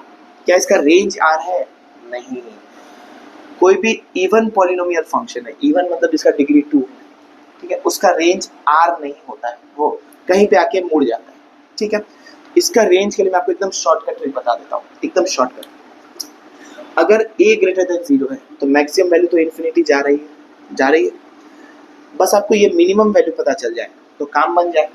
तो ये वैल्यू होता है y is equals to minus D by 4a। इसका वैल्यू क्या हो जाएगा? Minus D by 4a। तो a ग्रेटर देन 0 के लिए आपका रेंज हो गया, आपका जो y एक्सिस में जो आउटपुट आ रहे हैं वो कहाँ से कहाँ है? माइनस डी बाई 4a से लेके इन्फिनिटी तक। अगर मैं रेंज लिखना चाहूँ if a ग्रेटर देन 0 तो है range minus D by 4a से लेके इन्फिनिटी तक। अगर a लेस देन 0 है, आप देखो तो ये minus D by 4a fixed रहेगा, टर्निंग पॉइंट फिक्स्ड है, ठीक है। माइनस डी बाई 4a से लेके माइनस इन्फिनिटी तक, या माइनस इन्फिनिटी से लेके माइनस डी बाई 4a तक, ठीक है। तो इसका रेंज हो जाएगा माइनस इन्फिनिटी से लेके माइनस डी बाई 4a तक। क्वाड्रेटिक का रेंज बहुत आसान। जैसे मान लो इसका रेंज निकालना है तो आप क्या करो, बस d निकालो। आपको ये पता होना चाहिए कि a 1 है, ठीक है। इसको थोड़ा क्लियर कर दूं, ग्राफ को हटा देता हूँ। वैसे तो रेंज निकालने के लिए क्वाड्रेटिक का ग्राफ का भी काम नहीं है। F x is equals to मैंने दिया था एक्स स्क्वायर प्लस 2x या 3x प्लस 2 दे देता हूँ, ठीक है। तो आप मुझे बताओ, मैंने आपको बोला कि रेंज हो जाएगा, है ना, a पॉजिटिव है तो रेंज हो जाएगा, आप डायरेक्ट लिख दो -d/4a से लेके इन्फिनिटी। ये वैल्यू आप निकाल लो, d हो जाएगा b square minus 4ac, b क्या है आपका 3 का स्क्वायर माइनस 4ac, ये हो जाएगा 9 माइनस 8 विच इज 1, ठीक है। तो d आ गया 1 और आपका a क्या है, a भी 1 है, तो आपका -d/4a हो जाएगा, माइनस d है 1, a है 1, तो ये हो जाएगा -1/4। तो इसका रेंज क्या आ गया, इसका रेंज आ गया -1/4 से लेके इन्फिनिटी। क्वाड्रेटिक का रेंज इतना आसान है निकालना। कोई डाउट है आपको इसमें? नहीं। a लेस देन 0 का आप ट्राई करके मुझे कमेंट पे बताना, और बहुत आसान है, ठीक है। अब आ जाते हैं क्यूबिक फंक्शन में। क्यूबिक फंक्शन का ग्राफ उतना इंपॉर्टेंट नहीं है, ठीक है, फिर भी मैं आपको हल्का सा बस हल्का गाइड कर देता हूँ। क्यूबिक फंक्शन, ठीक है। क्यूबिक फंक्शन होता कैसा है, F x is equal to, इस बार क्यूब से स्टार्ट करेंगे, a x cube plus B x square plus C x plus d, ठीक है। इसमें भी आप एक चीज समझो कि ए अगर ग्रेटर देन 0 है, ए लेस देन 0, ए से क्या फर्क पड़ जाता है कि ये समझो, ए है एक्स क्यूब सबसे बड़े वाले का टर्म, तो अगर a पॉजिटिव होगा तो पूरा फंक्शन इसी से चलता है, ठीक है, तो ये पूरा फंक्शन पॉजिटिव होगा। a नेगेटिव होगा तो पूरा फंक्शन नेगेटिव होगा। जैसे अगर a पॉजिटिव है तो ज्यादातर ग्राफ यहाँ से स्टार्ट होगा, क्योंकि a पॉजिटिव, तो जब x भी पॉजिटिव होगा तो y भी पॉजिटिव होगा, ऐसा, ठीक है। क्यूब है इसीलिए 3 रूट्स दिखाया, डिटेल में जाएंगे तो हम लोग और बना के पढ़ सकते हैं, हम लोग इसको सॉल्व करके रूट्स निकाल लेंगे, और ग्राफ हमको पता है या तो ऐसा बनेगा या तो ग्राफ हमको पता है ऐसा बनेगा, तो हम बना लेंगे उसको। इसका एग्जाम में अभी हम लोग को कोई काम नहीं है, ठीक है। इसका आपको रेंज और डोमेन का काम है, तो आप मुझे बताओ इसका डोमेन, अब आप तो आराम से देख के बता सकते हैं, इसका डोमेन क्या हो गया r, ठीक है। इसका रेंज क्या हुआ, ये सारा आउटपुट देता है, देखो ऐसा कोई आउटपुट है जो ये नहीं दे रहा है, ऐसा कोई आउटपुट है, कोई आउटपुट है नहीं। तो क्यूबिक फंक्शन का रेंज क्या हो जाता है, क्यूबिक फंक्शन का डोमेन भी r, क्यूबिक फंक्शन का रेंज भी r, बस इससे ज्यादा अभी हमको काम है नहीं, ठीक है। फोर्थ हो गया आपका F x is equals to A x cube plus B x square plus C x plus D, domain भी r, रेंज भी r। तो यहाँ आपका पॉलिनोमियल फंक्शन लगभग हो गया है, लेकिन पॉलिनोमियल फंक्शन में एक और है जिसको हम लोग बोलते हैं A B C D E, identity function. Identity function बहुत आसान, F of X is equals to X, इसी को बोलेंगे आइडेंटिटी फंक्शन। इसमें अब और कुछ नहीं लगाएंगे, F X equals to 2x, वो लीनियर हो गया, वैसे ये भी लीनियर है, लेकिन इस स्पेशल फंक्शन को हमने बोलते हैं आइडेंटिटी फंक्शन। क्यों स्पेशल, देखो अगर x की जगह 0 डालोगे तो आउटपुट 0, x की जगह 1 डालोगे आउटपुट 1, x की जगह 2 डालोगे आउटपुट 2, तो इसका ग्राफ तो और आसान, जब 0 है तो 0, 1 है तो 1, 2 है तो 2, 3 है तो 3, -1 है तो -1, -2 है तो -2, ठीक है। तो ये आपका हो गया आइडेंटिटी फंक्शन, इसको लिखाने का जरूरत है नहीं, इसका भी डोमेन r है, सारा x का वैल्यू आता है, इसका रेंज सारा y का वैल्यू आता है, इसका रेंज भी क्या है r, ठीक है। आइडेंटिटी फंक्शन बस आप ये समझो कि F X equals to X, तो फंक्शन आपको लेकिन क्या होना चाहिए, याद होना चाहिए, फंक्शन क्या होना चाहिए याद, इसीलिए लिखा देता हूँ F x is equals to X, identity function, ठीक है, डोमेन r, रेंज r। तो यहाँ हम लोग का पॉलिनोमियल फंक्शन का हो गया है काम तमाम। तो आप ये समझो पॉलिनोमियल फंक्शन में सबका डोमेन r है, इसमें कोई डाउट नहीं है, सारा पॉलिनोमियल फंक्शन का डोमेन r है, कुछ सोचने का जरूरत नहीं, सारा पॉलिनोमियल फंक्शन का डोमेन r है। रेंज का बात करते हैं, आप नोट बना लो, यहाँ पे नोट बना लो, पॉलिनोमियल फंक्शन के बाद आप लिख लो domain of all poly function is r, देख सकते हैं। उसके बाद लिख लो रेंज, ठीक है, of all poly function, all odd लिख दूं, all odd poly function R, but range, रंगा लिखना, range of all even function a subset of R. Subset of R मतलब आर से छोटा होगा, ठीक है। सबसेट ऑफ आर का मतलब आर से छोटा होगा। क्वाड्रेटिक का मैंने आपको बता दिया, पावर 4 का आपसे पूछेगा नहीं, कांस्टेंट फंक्शन का आर है। पॉलिनोमियल फंक्शन का डोमेन और रेंज यहाँ पे होता है खत्म। तो आपको समझ में भी आ गया कि पॉलिनोमियल फंक्शन क्या होता है, कैसे होता है, सब क्या होता है, ठीक है। तो अब मैं आपको एक टाइप का फंक्शन बताता हूँ। मान लो अगर एक फंक्शन ऊपर है, दूसरा फंक्शन नीचे है, दो फंक्शन डिवाइड में है, तो वैसे तो उसको रैशनल फंक्शन या इरेशनल फंक्शन भी बोलते हैं, ठीक है। तो मैं उसको ट्रीट करता हूँ एज अ रैशनल फंक्शन। मान लो रैशनल फंक्शन, रैशनल फंक्शन, ठीक है। अगर f(x) is equals to gx by h of x, अब मुझे बताओ कि ये फंक्शन डिफाइंड कहाँ पे नहीं होगा। ये फंक्शन वहां डिफाइंड नहीं होगा जहां hx 0 हो जाता है। तो इसीलिए hx को 0 नहीं होना चाहिए, hx को 0 नहीं होना चाहिए, वरना फंक्शन इन्फिनिटी नॉट डिफाइंड हो जाएगा। एग्जाम्पल देखो, मान लो f(x) is equals to 1/x, क्या इसको रैशनल फंक्शन में ले सकते हैं? ले सकते हैं, ठीक है। मान लो f(x) is equals to x plus 2/x minus 1, तो एक फंक्शन डिवाइडेड बाय दूसरा फंक्शन, कैसा भी कुछ भी हो, तो उसको हम लोग किस में ले लेंगे? अभी रैशनल फंक्शन में। तो अब देखो, रैशनल फंक्शन का ग्राफ तो बनाने का उतना जरूरत नहीं होता है, वैसे आप बना सकते हो आराम से। इसको मैं आपको शिफ्टिंग ऑफ कर्व में, अगर आप मुझे बोलोगे कि आप सर मुझे बताइए, भैया मुझे बताइए शिफ्टिंग ऑफ कर्व, तो मैं आपको सिखाऊंगा, ठीक है। 1/x का मैं ग्राफ आपको बना के दिखाता हूँ, ठीक है। और उसके बाद इसका डोमेन और रेंज निकालने का तरीका हम सीखेंगे।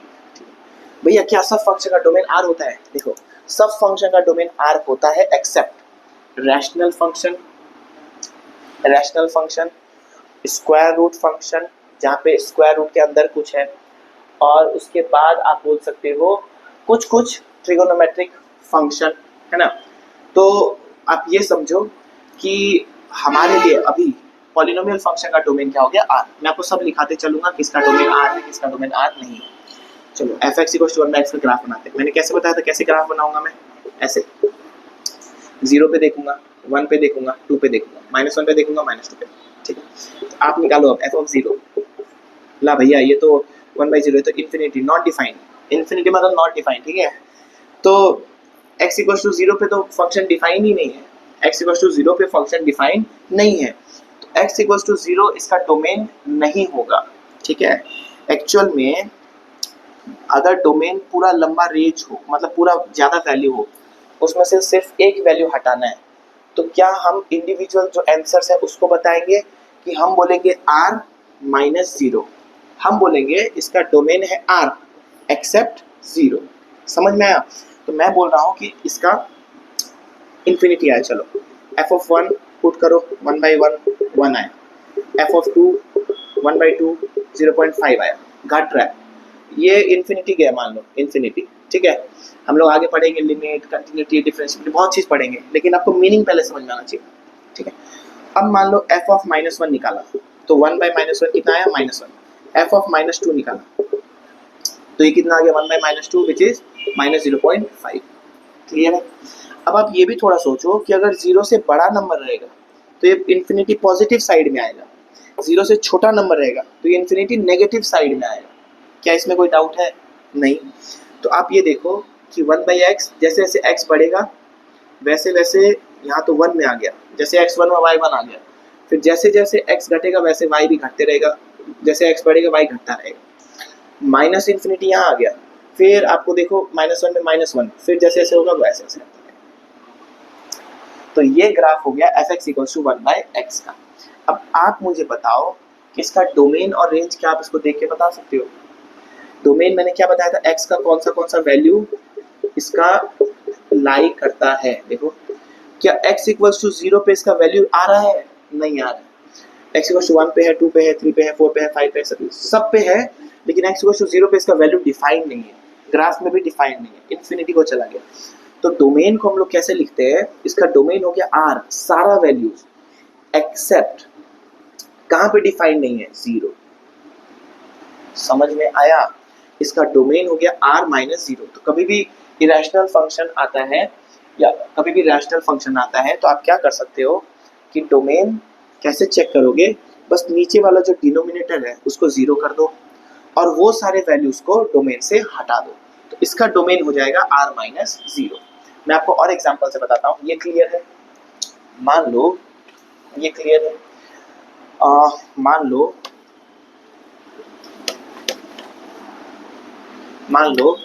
fx is equals to x minus 2 by x plus 3। आप बताओ, अब डायरेक्ट देख के बता सकते हो इसका डोमेन क्या हो जाएगा, r minus x plus 3 is equals to 0, x is equals to -3। सिर्फ -3 ऐसा वैल्यू है जहाँ पे फंक्शन डिफाइंड नहीं है, बाकी सब वैल्यू पे ये फंक्शन डिफाइंड है। 0 डालो, 1 डालो, 2 डालो, 5 डालो, 100 डालो, हर जगह आउटपुट आएगा, चाहे जैसा आउटपुट आए आएगा, ठीक है। तो इसका डोमेन -3 तो नहीं होगा, क्लियर है? अब ना मैं आपको रैशनल फंक्शन का रेंज निकालने का एक तरीका बताता हूँ। भैया रेंज भी लिख दे क्या, r-3। काफी बच्चे ये गलती करते हैं, रेंज लिख देते हैं r-3। रेंज मतलब किसका वैल्यू, रेंज मतलब y का वैल्यू, रेंज मतलब x का वैल्यू नहीं, रेंज मतलब किसका वैल्यू, y का वैल्यू। तो रेंज को ऐसे नहीं लिखना है, हो सकता है ऐसा हो आंसर, वो कोई बात नहीं, पर करना ऐसे नहीं है डायरेक्ट। रेंज को हम क्या करेंगे, रैशनल फंक्शन का रेंज हम ऐसे निकालेंगे, ठीक है। ये हो गया y is equals to x minus 2 by x plus 3। हमेशा रैशनल फंक्शन का रेंज निकालने के लिए आप क्या करो, express x in terms of y, और फिर देख लेंगे कि y का कौन सा वैल्यू डिफाइंड है। मान लो ये हो जाएगा y x plus 3 is equals to x minus 2, multiply करो yx plus 3y is equals to x minus 2, ठीक है। मैंने क्या बोला कि x in terms of y, x को एक साइड लेके आओ, yx minus x is equals to -2 -3। भैया ये तो नेगेटिव, कोई फर्क नहीं पड़ता, ऊपर से नीचे से फर्क पड़ेगा।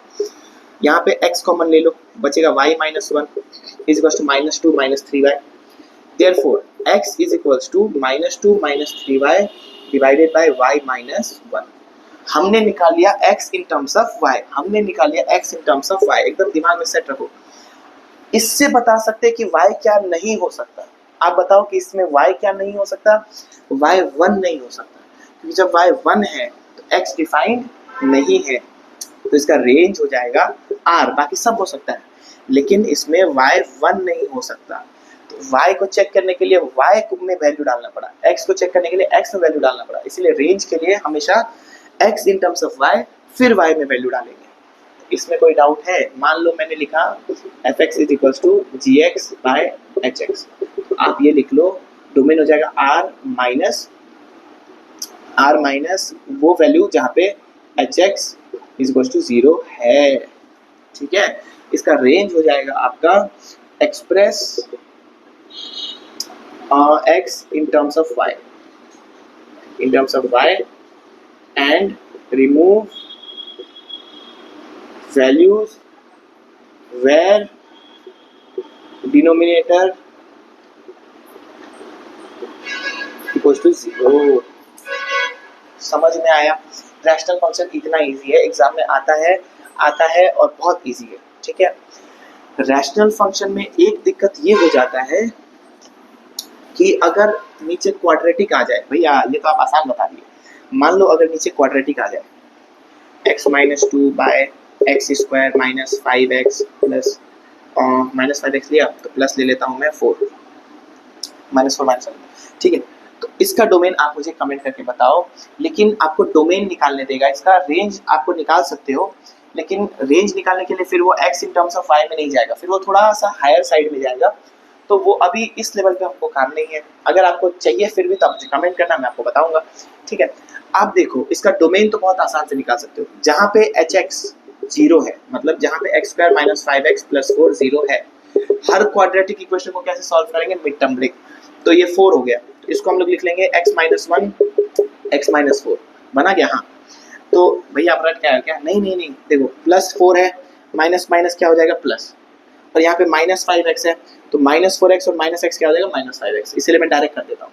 तो इसका जीरोस कहाँ हो रहा है, x इक्वल्स टू 1 पे और x इक्वल्स टू 4 पे, तो इसका डोमेन हो जाएगा r माइनस 1,4। क्या कोई डाउट है? बहुत आसान, ठीक है। तो रैशनल फंक्शन भी बहुत आसान है। अब हम लोग आ जाते हैं अलग टाइप का फंक्शन जिसका नाम है आ जाते हैं मॉडुलस फंक्शन। भैया क्या क्या बता रहे हो आप, मॉडुलस फंक्शन एकदम आसान करके बता दूंगा, ठीक है। मॉडुलस फंक्शन का मतलब ये होता है कि मान लो जहाँ y is equals to mod x, इसको बोलते हैं मॉडुलस फंक्शन। मॉडुलस फंक्शन में आप ये ध्यान दो कि मॉडुलस फंक्शन हमेशा आपको पॉजिटिव वैल्यू देता है। मतलब अगर मैं 0 दूंगा तो कोई पॉजिटिव नेगेटिव का बात ही नहीं है। अगर मैं 1 दूंगा, 1 अंदर पॉजिटिव है तो 1 ही मिलेगा। अगर मैं -1 दूंगा तो इसको ये मॉड पॉजिटिव करके 1 दे देगा। अब आप मुझे बताओ f-2 लूंगा तो क्या मिलना चाहिए, 2। बहुत आसान। इसको ना आप एक एक वैल्यू करके देखने से अच्छा मैं क्या बोलता हूँ कि कहाँ पे मॉड 0 हो रहा है आप वो देख लो। जैसे ये मॉड कहाँ पे 0 हो रहा है, x इक्वल्स टू 0 पे ये मॉड 0 हो रहा है, तो आप ये देख लो कि कहाँ पे वैल्यू पॉजिटिव हो रहा है और कहाँ पे वैल्यू नेगेटिव हो रहा है। तो x अगर ग्रेटर देन 0 है तो अंदर का वैल्यू क्या हो जाएगा, पॉजिटिव। तो ऐसा कर देता हूँ मैं, देखो अगर x ग्रेटर देन 0 है, ठीक है, इसको फंक्शन को हमेशा दो पार्ट में ब्रेक कर दो, कहाँ पॉजिटिव है और कहाँ नेगेटिव है। और x 0 से कम कब है, x नेगेटिव कब है। आप मुझे अब एक बात सोच के बताओ कि जब f, यहाँ पे लिख दो, जब x 0 से बड़ा है, अंदर का वैल्यू पॉजिटिव है, तो क्या ये मॉड हट जाएगा बस, इसको बोलते हैं मॉड पॉजिटिव खुलेगा। मॉड पॉजिटिव खुलने का मतलब हुआ इसको सिर्फ x लिख सकते हैं। क्यों, x 0 से बड़ा होने का मतलब 1, 1 है तो डायरेक्ट 1, 2 है, 2 है तो डायरेक्ट क्या लिख सकते हैं, 2। तो अगर अंदर का वैल्यू पॉजिटिव है तो f x को आप लिख सकते हो आराम से, मॉड x को आप लिख सकते हो x। इसको बोलते हैं कि मॉड पॉजिटिव खुलेगा। आगे क्या लग गया, पॉजिटिव, ठीक है। लेकिन x अगर लेस देन 0 है, जैसे आप देखो f-2 मॉड खुला तो माइनस हट गया, तो इसको हम लोग बोलते हैं कि मॉड नेगेटिव खुलेगा। ये देखो -x, तो अगर ये मॉड नेगेटिव से खुला तो माइनस ऑफ -x ये क्या हो जाएगा, +x। इसीलिए हम लोग बोलते हैं कि -x कब, जब x लेस देन 0 है। 0 पे कोई फर्क नहीं पड़ता, 0 पे प्लस हो या माइनस हो, तो किसी एक में इक्वल टू लगा दो। मैं ऊपर लगा देता हूँ, आसान है। तो ये इक्वल टू से कोई मतलब नहीं, यहाँ पे भी लगा सकते हैं, लेकिन हम किसी एक ही जगह पे लगाते हैं, ठीक है। तो कभी भी मॉड का फंक्शन आए तो आपको उसको ब्रेक करना आना चाहिए। अगर नहीं समझ में आया तो आप पॉज करो वीडियो को, एक बार फिर से एक बार देखो, आपको समझ में आएगा। मैं आपको 2-3 एग्जांपल और बताता हूँ, ठीक है, फिर इसका ग्राफ भी बताऊंगा मैं आपको। मान लो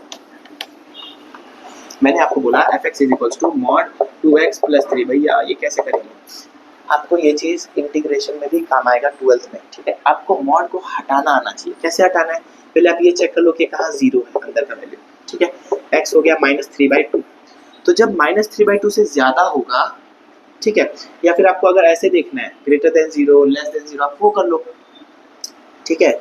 ये वैल्यू पॉजिटिव कब है, 2x greater than -3, x greater than -3/2। x greater than -3/2 के लिए अंदर का वैल्यू पॉजिटिव है, तो जब पॉजिटिव है तो आप उसको वैसा का वैसा नहीं लिख सकते, लिख सकते हो मॉड हटा दो। मॉड कैसा खुलेगा, पॉजिटिव खुलेगा। कब, जब x -3/2 से ज़्यादा है या उसके बराबर है। बराबर में 0 है, 0 पॉजिटिव नेगेटिव कोई फर्क नहीं पड़ेगा। और आप डायरेक्टली भी कर सकते हो, या फिर ऐसा लिख दो 2x + 3 less than 0, 2x less than -3, x less than -3/2। तो जब x -3/2 से छोटा है तो मॉड नेगेटिव खुलेगा, मतलब आगे बस माइनस लगा लो। ये माइनस माइनस माइनस क्या हो जाएगा, प्लस। मॉड हमेशा देता प्लस है, लेकिन खुलता पॉजिटिव है या खुलता नेगेटिव है। अब आपको ये अच्छे से समझ में आ गया होगा। इसका और डेप्थ का क्वेश्चन बनता है। देखो मेरा काम आपके लिए पहले है शुभम सिंप्लीफाइज, जिसको मैथ्स में डर लगता है, ठीक है, जो एकदम मतलब अब मैथ्स हो ही नहीं रहा है, तो उसके लिए मैं एकदम आसान बनाना चाहता हूँ। मेरा काम ये है कि मैं आपके लिए जितना मैथ्स आसान हो सके उतना आसान बनाऊँ। देखो मैं अगर आपको 80 तक पहुँचा पाऊँ, 80 से 100 आप पहुँच जाओगे अपनी मेहनत से, लेकिन मेरा काम है आपको 80 तक पहुँचाना, ठीक है। तो आप ये मत सोचना कि भैया तो डेप्थ का पढ़ाते ही नहीं है, ये है वो। मैं खुद NIT क्रैक करके, NIT कैलिकट से मैकेनिकल इंजीनियरिंग करके आया हूँ, ठीक है।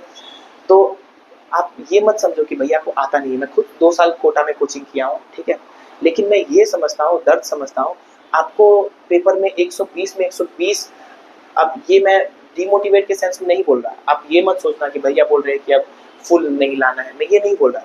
फुल लाने का एम है, लेकिन जो अभी 20, 30, 40 में है, जिसको डर लग रहा है, वो फुल करके क्या करेगा, मुझे ये नहीं समझ में आ रहा है, ठीक है। उसको पहले तो बेसिक्स क्लियर होना चाहिए। जिसका बेसिक्स क्लियर होता है उसको एग्जाम में मार्क्स आता है आता है आता है, ठीक है। वो टॉपर्स के लिए है, जो मान लो जो 1% बच्चे जो टॉपर्स, मतलब आप समझ रहे हो कि एकदम एक्स्ट्रा ऑर्डिनरी, उनके लिए है कि पूरा मैं डिटेल में सब कुछ बता दूं ताकि एक भी क्वेश्चन ना छूटे। आपके लिए वैसा है नहीं। आप पहले ही सुगम सिंप्लीफाई से एकदम कंसेप्ट को क्लियर करो, उसके बाद क्वेश्चन तो आप डेप्थ में कहीं से भी कर सकते हो, ठीक है। क्वेश्चन आपको डाउट है आप मुझे पूछ भी सकते हो, लेकिन बेसिक्स अगर आपका हिला हुआ है मैथ्स का, जैसे ये मैंने पढ़ा था कब, 4-5-6 साल पहले, ज़्यादा हो गया 8 साल पहले, अभी भी मुझे याद है। भैया आप तो अभी पढ़ा रहे हो, ठीक है, अभी पढ़ा रहा हूँ 1-2 साल में, लेकिन जब मैं पढ़ाना स्टार्ट किया तभी भी मुझे आता। क्यों? क्योंकि मेरा कंसेप्ट क्लियर था। आपको मैथ्स में अगर कंसेप्ट क्लियर है तो आपको कन्फ्यूजन नहीं होगा एग्जाम में। लेकिन अगर आपको कंसेप्ट क्लियर नहीं है, आपको सिर्फ फॉर्मूला रटे हुए हैं, मैथ्स का सवाल तो बनेगा नहीं 12th में, ठीक है। 11th-12th का सवाल ये नहीं है कि बस फॉर्मूला रट लिया आंसर बना दिया। आपको ए फॉर एप्पल पढ़ाया जाएगा, आपको ए फॉर एरोप्लेन पूछा जाएगा। तो ए फॉर एप्पल से ए फॉर एरोप्लेन वही बना सकता है जो समझता है कि अच्छा ए से ये भी हो सकता है, ए से ये भी, जो बेसिक समझता है, ठीक है। तो आप ये मत समझना कि भैया जो जो छोड़ रहे हैं कैसे छोड़ रहे हैं। देखो मैं आपको फिर बता रहा हूँ, ये है सुमन सिंप्लीफाइज, मैं आपको सब सिंप्लीफाई करके बताऊंगा। जहाँ आपको फिर आप डेप्थ में गए, आपको डाउट आ रहा है, आप मुझे कमेंट करना, मैं आपको आराम से बताऊंगा, ठीक है। तो आप ये समझो कि मॉड को खोलते कैसे हैं, क्योंकि सारे चैनल तो डेप्थ में बताने में लगे नहीं हैं, लेकिन अब हमारा देखना है कि हमारा पोटेंशियल कितना है। अब समुद्र में डायरेक्ट कूद जाएंगे तो क्या होगा, डूब जाएंगे। तो इसीलिए मैं आया हूँ आपको लेके कि शुभम सिंप्लीफाइज, ठीक है, मैं आपको सिंप्लीफाई करके बताऊंगा। तो आपको मॉड का समझ में आया। अब मैं इसको आपको मॉड एक्स का ग्राफ बना के दिखाता हूँ, ठीक है। मॉड एक्स का मैं आपको ग्राफ बना के दिखाता हूँ, इसका डोमेन और रेंज भी मैं आपको बताता हूँ, ठीक है। मान लो इसका ग्राफ कैसा होगा, मैं अब आपको आना चाहिए, ठीक है। ये कहाँ पॉजिटिव है कहाँ नेगेटिव है। x ग्रेटर देन 0 में ये पॉजिटिव है, x लेस देन 0 में मॉड नेगेटिव खुलेगा। इसका ग्राफ अब आपको आता है, x ग्रेटर देन 0 में x है ग्राफ, x मतलब fx is equal to x। इसका ग्राफ अब आप बना सकते हो आइडेंटिटी फंक्शन, ठीक है। fx is equal to minus x, कहाँ से कहाँ, 0 से इधर, तो इसका ग्राफ होता है ऐसा।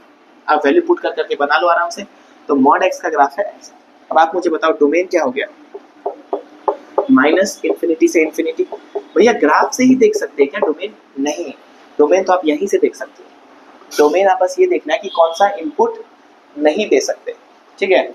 इसमें ऐसा कोई इनपुट है जो नहीं दे सकते? नहीं, तो डोमेन आर, आर तो फिक्स ले लो, उसके बाद कौन सा इनपुट नहीं दे सकते उसको हटा दो, ठीक है। हटेगा कहाँ कहाँ पे, एक तो रैशनल फंक्शन में हटेगा, एक स्क्वायर रूट फंक्शन में हटेगा, एक लॉग में हटता है। फिर लॉग अभी अपना मैं आपको देखता हूँ, लॉग के लिए एक अलग सा मुझे बनाना पड़ेगा वीडियो, ताकि अगर उसको पूरा कवर करूँ, वो भी जब आप कमेंट करोगे तब, ठीक है। तो ये हो गया आपका F x is equals to mod x का ग्राफ। अब इसका मैं आपको डोमेन और रेंज लिख देता हूँ, ठीक है। F x is equals to mod x. भैया मॉड में चाहे कैसा भी वैल्यू हो, डोमेन आर होगा क्या, आर होगा, आर होगा, ठीक है। बस अब अंडर रूट मत लगा देना भाई, रैशनल फंक्शन मत लिख देना, ठीक है। इसके बाद रेंज, रेंज मॉड हमेशा पॉजिटिव देता है, तो रेंज हो जाएगा इसका 0 से लेके इन्फिनिटी तक। लेकिन इसमें आप ये समझो कि अगर अंदर से ही 0 से इन्फिनिटी नहीं आ रहा है, मान लो ये मशीन के जैसा है, ठीक है, फंक्शन मशीन के जैसा है, ये फैक्ट्री में प्रोडक्शन हुआ, ठीक है, प्रोडक्शन को फिर छाटने का काम मॉड कर रहा है। तो अगर आपका प्रोडक्शन ही नहीं है 0 से इन्फिनिटी का, तो मॉड उसको हटाएगा क्या? तो अगर अंदर का वैल्यू सारा वैल्यूज ले रहा है, तो मॉड बस नेगेटिव को हटा देगा और सारा पॉजिटिव आपको दे देगा। तो पहले अंदर का रेंज चेक करना होता है। अंदर का रेंज अगर आर है तो मॉड नेगेटिव को हटा देगा, पॉजिटिव को दे देगा। लेकिन अगर अंदर का रेंज छोटा है तो मॉड वो छोटा ही रेंज देगा। फिर मत बोलना कि भैया ने बोला था 0 से इन्फिनिटी होगा, ठीक है। तो ये था आपका मॉडुलस फंक्शन, बहुत आसान। अब मैं आपको आगे बढ़ाता हूँ और मैं आपको अब बताता हूँ, चलो अब थोड़ा सा स्क्वायर रूट फंक्शन, खुद ही से मैंने नाम दिया इसको, या फिर बहुत सारे बुक में भी है, आप इसको लिख सकते हो स्क्वायर रूट फंक्शन, ठीक है। मान लो f x is equals to square root में कोई नंबर हो या कोई फंक्शन हो, मान लो स्क्वायर रूट एक्स ही बना देता हूँ, ठीक है, या कोई भी फंक्शन हो। आप ये समझो क्या इसका डोमेन आर होगा? आप मुझे देख के बताओ, इसका डोमेन आर होगा? इसका डोमेन आर नहीं होगा। क्यों? x का पॉजिटिव वैल्यू के लिए तो रूट डिफाइंड है, x का नेगेटिव वैल्यू के लिए रूट डिफाइंड नहीं है। तो इसका डोमेन होगा x का पॉजिटिव वैल्यू। x का कौन सा वैल्यू के लिए फंक्शन डिफाइंड है, वही डोमेन है। ठीक है, लिख दो डोमेन, आपको दिखेगा नहीं मेरे करते हैं।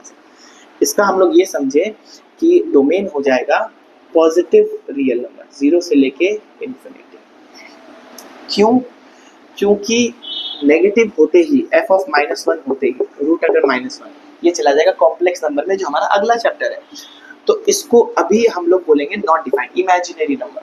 ठीक है, इसीलिए इसका डोमेन हो गया 0 से इन्फिनिटी। तो आप ये समझो कि स्क्वायर रूट फंक्शन में कैसा भी हो, इसका डोमेन r नहीं होता है, इसका डोमेन होता है पॉजिटिव, अंदर का वैल्यू पॉजिटिव होना चाहिए 0 से इन्फिनिटी। ठीक है, इसका रेंज, अब आप इसका रेंज मुझे बताओ कैसे होगा इसका रेंज। इसका रेंज आप एक तो ये कर सकते हो कि ग्राफ बना के हम लोग देख सकते हैं कि मान लो, या फिर ऐसे कर सकते हैं कि अंदर का रेंज क्या है, हम लोग देख लेंगे कि फैक्ट्री का प्रोडक्शन क्या हुआ, उसके बाद रूट से उसको हटाते हुए चले जाएंगे कि मान लो इसका रेंज है 0 से इन्फिनिटी। ठीक है, ठीक है, वैसे तो इसका रेंज -∞ से इन्फिनिटी, लेकिन x जब हम 0 से इन्फिनिटी लेंगे, यहाँ बता देता हूँ, x जब हम लोग 0 से इन्फिनिटी लेंगे तो आउटपुट भी कहाँ से कहाँ आएगा, 0 से लेके इन्फिनिटी। अब 0 से इन्फिनिटी में अगर आप रूट लगा दोगे, ठीक है, ये y हो गया, तो 0 का रूट तो 0 आ ही जाएगा, और इन्फिनिटी का भी रूट करोगे तो इन्फिनिटी आ जाएगा। तो इसका रेंज भी कितना आ जाएगा, 0 से इन्फिनिटी। थोड़ा सा ये कॉम्प्लेक्स है, तो इतना वैसे पूछते नहीं है, पर अब आप बता सकते हो। आप कैसे बताओगे, इसका रेंज देख लो, उसके बाद उसके स्क्वायर रूट लगा के देख लो। ठीक है, इसका ग्राफ भी वैसे काम है नहीं, पर मैं आपको बताता हूँ। ग्राफ कैसे बताया था मैंने, पॉइंट प्लॉट कर करके f(0) निकाल लो, f(0) 0। ठीक है, आपको जो जो वैल्यू आता है वो निकाल लो, नेगेटिव तो आप निकाल नहीं सकते। आप मान लो f(4) का आपको रूट आता है 1 2 3 4 निकाल लो, 1 2। आप f(9) निकाल लो 3।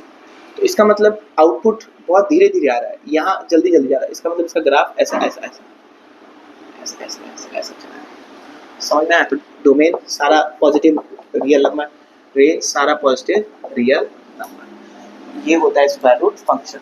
आपको एक दो एग्जांपल स्क्वायर रूट फंक्शन का और दे देता हूँ, जैसे f(x) = (√x-4). इसका डोमेन कैसे चेक करेंगे, x-4 greater than equals to 0, x greater than equals to 4, जहाँ x 4 से बड़ा है वही इसका डोमेन है। तो इसका डोमेन हो जाएगा, इंटरवल फॉर्म में लिख लो, इसका डोमेन हो जाएगा 4 से लेके इन्फिनिटी तक। ठीक है, अगर इसके अंदर क्वाड्रेटिक आ जाए, क्वाड्रेटिक आ जाए, मान लो x माइनस, इजी करके बताता हूँ, x-4 x-5 ऐसा हो जाए। ठीक है, या फिर आपको अगर ऐसा चाहिए कि भैया आप तो बना के दे दिए ऐसा x², ठीक है, माइनस मान लो 9x, -4 - 9x, और ये मैं आपको दे देता हूँ, ऐसा काम करते हैं, -3x + 2। ठीक है, इसको आप क्या लिख लोगे, x - 2 x - 1 लिख लोगे। तो आपको ये चेक करना है कि अंदर का वैल्यू पॉजिटिव कब है, आपको ये चेक करना है कि x² - 3x + 2 greater than 0 कब है। तो आप इसको कर सकते हो वेवी कर्व मेथड से, जो कि मैं आपको सिखाऊंगा आपके 4th चैप्टर में, जो कि 1 हफ्ता या 10 दिन में आ जाएगा। ठीक है, तो तब आप इस इनइक्वालिटी को सॉल्व करना सीख जाओगे। लीनियर इनइक्वालिटी में मैं आपको सिखाऊंगा वेवी कर्व मेथड, जिसमें आप ये सीख जाओगे। अभी के लिए बस आप ये समझो, अंदर का वैल्यू जहाँ जहाँ पॉजिटिव होगा वहाँ पे ये डोमेन डिफाइन होगा। ठीक है, अब इसका रेंज, तो आप पहले इस अंदर वाले फंक्शन का रेंज निकालो। इसका रेंज क्या होगा, a > 0 है, तो इसका रेंज होगा -d/4a से लेके इन्फिनिटी तक। क्या इसमें कोई डाउट है? नहीं डाउट है। इसका रेंज होगा -d/4a से लेके इन्फिनिटी तक, और उसके बाद आप इसका रेंज निकाल के देख लो। d आ गया आपका b² - 4ac, which is b है आपका 3, तो -3 का स्क्वायर 9 -4 × 1 × 2, तो ये हो गया 1। ठीक है, तो आपका रेंज अंदर वाले का हो जाएगा -1/4 से इन्फिनिटी। आप मुझे बताओ कि ये 0 से कम से ले रहा है, फैक्ट्री में तो 0 से कम से प्रोडक्शन है। अगर फैक्ट्री में 0 से कम से प्रोडक्शन है तो आउटपुट में नेगेटिव वैल्यू को रिजेक्ट हो जाएगा, लेकिन पॉजिटिव सारा वैल्यू रेंज में आ जाएगा। अगर ये 0 से इन्फिनिटी या 0 से इन्फिनिटी से माइनस से इन्फिनिटी है, तो आउटपुट तो 0 से इन्फिनिटी आएगा। अगर ये होता 4 से इन्फिनिटी, अगर, हाँ, तो इसका रेंज क्या हो जाता, आप मुझे बताओ। इसमें रूट लगता तो 4 का हो जाता 2। हाँ हाँ हाँ हाँ हाँ, इसमें 4 लगता √4। ठीक है, इसका रेंज आ रहा है 4 से इन्फिनिटी, तो हम लोग इसमें रूट लगाते, रूट क्या कर देता है इसका 4 को कर देता 2, इसका आउटपुट हो जाता 2 से इन्फिनिटी। समझ में आ रहा है? अब मुझे लगता है आपको समझ में आ रहा होगा। ठीक है, ये हो गया आपका स्क्वायर रूट फंक्शन। थोड़ा सा लेंदी हो जा रहा है वीडियो, लेकिन ठीक है, आपको समझ में आना चाहिए, आपको आपके लिए सिंप्लीफाई करना चाहिए, बस वो मेरे लिए इंपॉर्टेंट है। रेंज में लिख दो, इसका तो 0 से इन्फिनिटी लिख देता हूँ, बट चेक, मतलब बाकी लोग के लिए चेक करना। ठीक है, अब हम लोग आ जाते हैं आपको कौन सा फंक्शन में, आपको हम लोग आ जाते हैं ग्रेटेस्ट इंटीजर फंक्शन में। ग्रेटेस्ट, भैया और कितना फंक्शन बताओगे? एक ग्रेटेस्ट इंटीजर बताऊंगा, एक एक्सपोनेंशियल फंक्शन बताऊंगा, बस। ठीक है, आपको उसके बाद मैं आपको ये चैप्टर को सम अप कर दूंगा। तो greatest integer function, greatest integer function आप देखो, ग्रेटेस्ट इंटीजर फंक्शन कैसे लिखते हैं? F of X is equal to greatest, इसको बोलते हैं ग्रेटेस्ट इंटीजर एक्स। ठीक है, इसको करते कैसे आप ये समझो। ये आपको क्या करता है कि जहाँ पे इंटीजर वैल्यू है वहाँ पे इंटीजर वैल्यू देगा, जहाँ पे फ्रैक्शन वैल्यू है जैसे 1.2 वहाँ पे उसका इंटीजर पार्ट दे देगा, वहाँ पे उसका क्या दे देगा? Integer part. देखो जैसे F x is equal to, मैं ऐसा ये प्रेफर करता हूँ। ठीक है, एक्स अगर 0 से बड़ा है, ठीक है, या 0 के बराबर है और 1 से छोटा है, मतलब 0.1, 0.2, 0.3, 0.4, तो वैल्यू क्या आएगा? 0। x अगर 1 से बड़ा है या 1 के बराबर है, 2 से छोटा है, 1 तो भी 1, 1.1 तो भी 1, 1.2 तो भी 1। समझ में आया? तो x वैसे ही, अब तो चलते रहोगे आप, तो x है 2। कोई डाउट है इसमें? कोई डाउट नहीं, एकदम आसान। थोड़ा सा नेगेटिव पार्ट में थोड़ा समझना पड़ता है। ठीक है, तो इसको मैं अगर नेगेटिव पार्ट में देखूं कि f ऑफ, मान लो मैंने बोला -0.1, -0.1, तो अगर मैं सिर्फ इसका इंटीजर पार्ट दे दूं तो ये तो इससे मैच कर जाएगा। तो इसीलिए हमने क्या किया कि इसका एक कम वैल्यू ले लेते हैं। नेगेटिव पार्ट में हमेशा क्या करना है? इंटीग्रल पार्ट लेना है, उसमें -1 कर देना है। इंटीग्रल पार्ट लेना है, उसमें -1 कर देना है। तो इसका ग्रेटेस्ट इंटीजर क्या आ जाएगा? -1। भैया नहीं समझ में आया, 2.3 ले लो, क्या हो जाएगा? -2.3। इंटीग्रल पार्ट लो, -2 है इंटीग्रल पार्ट, और उसमें एक और घटा दो, -3 हो जाएगा। नहीं भैया, इंटीजर में बताइए, -2 ले लो, तो इंटीजर में तो इंटीजर ही रहेगा ना, इंटीजर में इंटीजर ही रहेगा।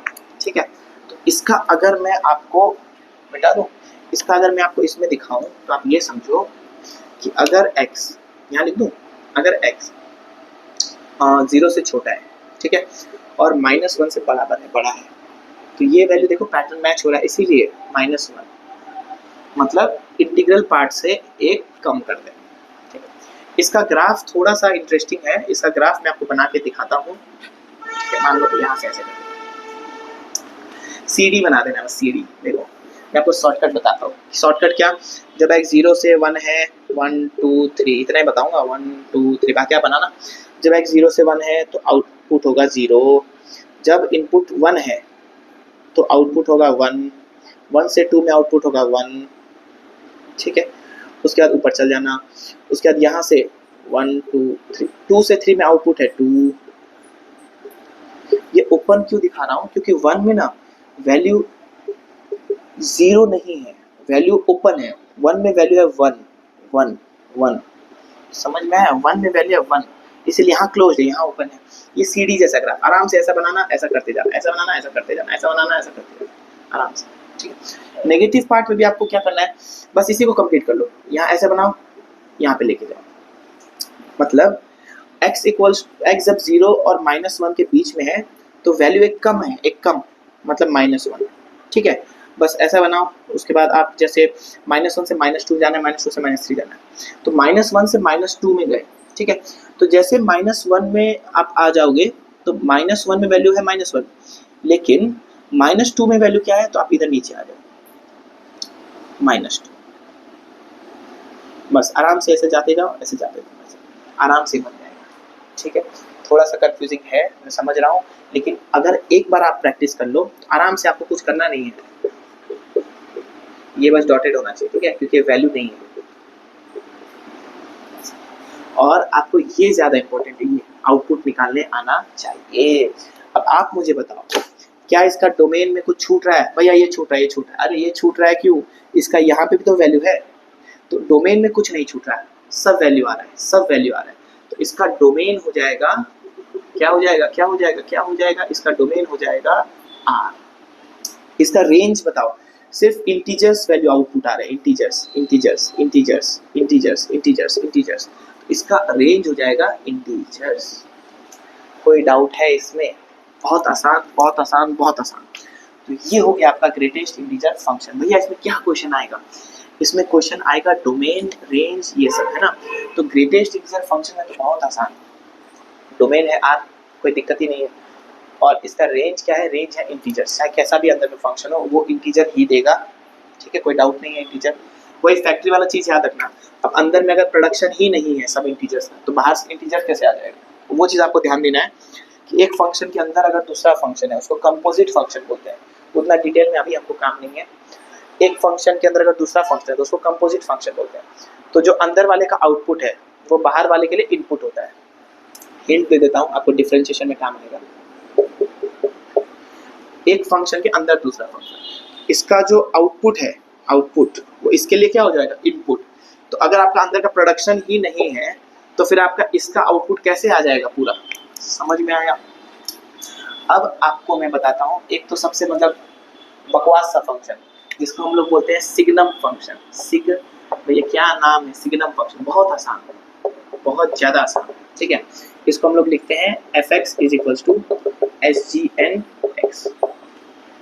सिग्नम का मतलब क्या है? वैसे तो ये भी ऐसे भी सोच सकते हो, सिग्नम का मतलब ऐसे सोच सकते हो, mod x by x। इतना डिफिकल्ट मैं आपको करूँगा नहीं, ठीक है, इसको मैं आपको बाद में बता दूंगा। देखो इस फंक्शन का मतलब क्या है? इस फंक्शन का मतलब ये है कि अगर x पॉजिटिव होता है तो वैल्यू 1 देता है, आराम से 1 देता है, ठीक है। x अगर 0 है तो आउटपुट 0 आएगा, फिक्स्ड है ये, इसमें कुछ चेंज नहीं होने वाला, ठीक है। अगर x पॉजिटिव है तो 1, x 0 है तो 0, अगर x नेगेटिव है, ठीक है, तो आपको क्या मिलेगा? -1, फिक्स्ड है। तो सिग्नम फंक्शन का ग्राफ आसान, x जब 0 है तो y 0, x 0 से बड़ा है तो 1 ओपन कर दो, क्योंकि 0 पे 0 है, 1 नहीं है। छोटा है तो -1 ओपन कर दो, क्योंकि 0 पे -1 नहीं है, 0 है। इसको हम लोग बोलते हैं सिग्नम फंक्शन। डोमेन देखो, सारा डोमेन ले रहा है, इसका डोमेन क्या है? आर। इसका डोमेन है, क्या है डोमेन? आर। तो आप लिख सकते हो सिग्नम x, ठीक है। इसका डोमेन है आर। इसका रेंज क्या बताओ? सिर्फ -1, सिर्फ 0, सिर्फ 1। आउटपुट क्या क्या आ रहा है? -1, 0, 1। भैया आपने सेट्स क्यों लगा दिया? देखो अगर कलेक्शन ऑफ ऑब्जेक्ट्स है, सिर्फ 3-4 ऑब्जेक्ट है, तो क्या लगाएंगे हम लोग? तो उस समय हम लोग लगाएंगे सेट्स। सेट्स हम लोग बताते हैं कि 1 2 3 4, लेकिन जो इंटरवल है वो हम लोग 1.1 1.2 1.3 आपको मैं सेट्स में सिखा चुका हूँ। चलो भैया करेंगे कैसा? मान लो सिग्नम आया -1, तो आप लिख दो -1। अगर सिग्नम आया -2 तो आप क्या लिख दोगे? -2 नहीं, -1। इनपुट चाहे जो भी हो, अगर नेगेटिव है तो आउटपुट -1। सिग्नम, ठीक है, 100, क्या लिखोगे? 1। बहुत इजी, बहुत आसान। तो ये था आपका सिग्नम फंक्शन, ठीक है। मिटा दो, मिटा दो, मिटा देना। तो अब हम लोग का बचा है एक्सपोनेंशियल फंक्शन। वैसे तो एक्सपोनेंशियल फंक्शन है नहीं अपना उसमें एनसीईआरटी में, पर एक्सपोनेंशियल फंक्शन अपना बहुत काम का है, ठीक है। तो मैं आपको एक्सपोनेंशियल फंक्शन आपको बता देता हूँ। तो एक लास्ट है ये एक्सपोनेंशियल फंक्शन। तो एक्सपोनेंशियल फंक्शन बहुत आसान, f of x is equals to, exponential मतलब पावर में x होना चाहिए, x पावर में होना चाहिए, है ना। e का पावर में x है या 2 का पावर में x है, ज़्यादातर e ले लेते हैं। भैया e क्या है? e एक नंबर है जो अप्रोक्सीमेटली 2.7 के बराबर है, बस। इसका कंसेप्ट बहुत डीप में काम नहीं है। e का लगभग वैल्यू कितना है? 2.7, ये मान के चलो, बस काम खत्म। तो e कितना है? लगभग 2.7। इसका ग्राफ बनाना अब आपको आना चाहिए। कैसे बनाऊंगा मैं ग्राफ? भैया आप बताएं मुझे कैसे बताओगे? आप ये पॉइंट निकालोगे, ये निकालोगे, ये निकालोगे, ये निकालोगे, ये बीच का देखोगे, ग्राफ बनाओ, ठीक है। क्या हर बार आप ऐसा बनाओगे? नहीं, क्योंकि फर्स्ट टाइम मैं आपको सिखा रहा हूँ तब मैं ऐसा बना रहा हूँ। अगली बार बनाते बनाते आपको याद हो जाना चाहिए कि ग्राफ ऐसे जाएगा, ठीक है। और 12th में तो और इंक्रीजिंग, डिक्रीजिंग, टर्निंग ये सब देख के तो आसान से ग्राफ बनेगा, ठीक है। तो मान लो एफ ऑफ 0 निकाले, ई का पावर 0 क्या हो जाएगा 1, 0 पे वैल्यू कितना आया 1। अगर एफ ऑफ 1 निकाले ई का पावर 1, ई 2.7 के आसपास, एक्स को 1 डाले, ई आया लगभग 2 3 4 5 6, 2 डाले, ठीक है, एक्स को 1 डाले तो 2.7 लगभग ऐसा। वैसे ही अगर बढ़ाते जाएंगे, अब आपको दिख रहा है कि ये बढ़ता जाएगा, ठीक है, 2.7 का स्क्वायर हो जाएगा, कितना हो जाएगा लगभग 8 पॉइंट या कुछ 8 के आसपास, 8 पॉइंट कुछ हो जाएगा। तो 2 में जाएंगे तो यहाँ इसका ग्राफ कैसा बना, पॉजिटिव साइड में बढ़ता जाएगा, ठीक है।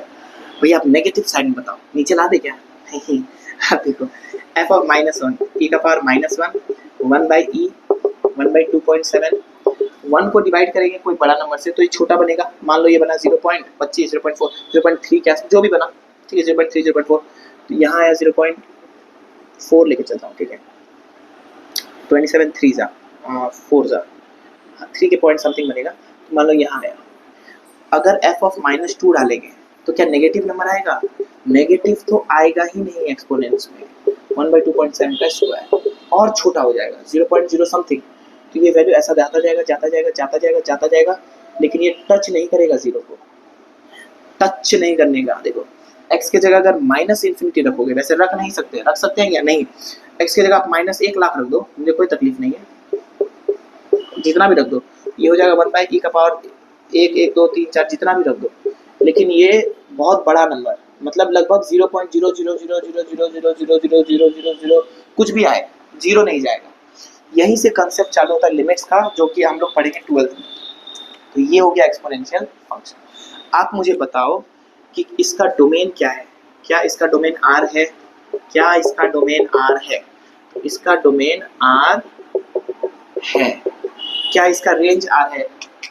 इसका रेंज है 0 से लेके इन्फिनिटी, लेकिन 0 भी नहीं आ रहा है, इसका रेंज हो जाएगा ओपन 0 से लेके इन्फिनिटी तक। क्या इसमें कोई डाउट है?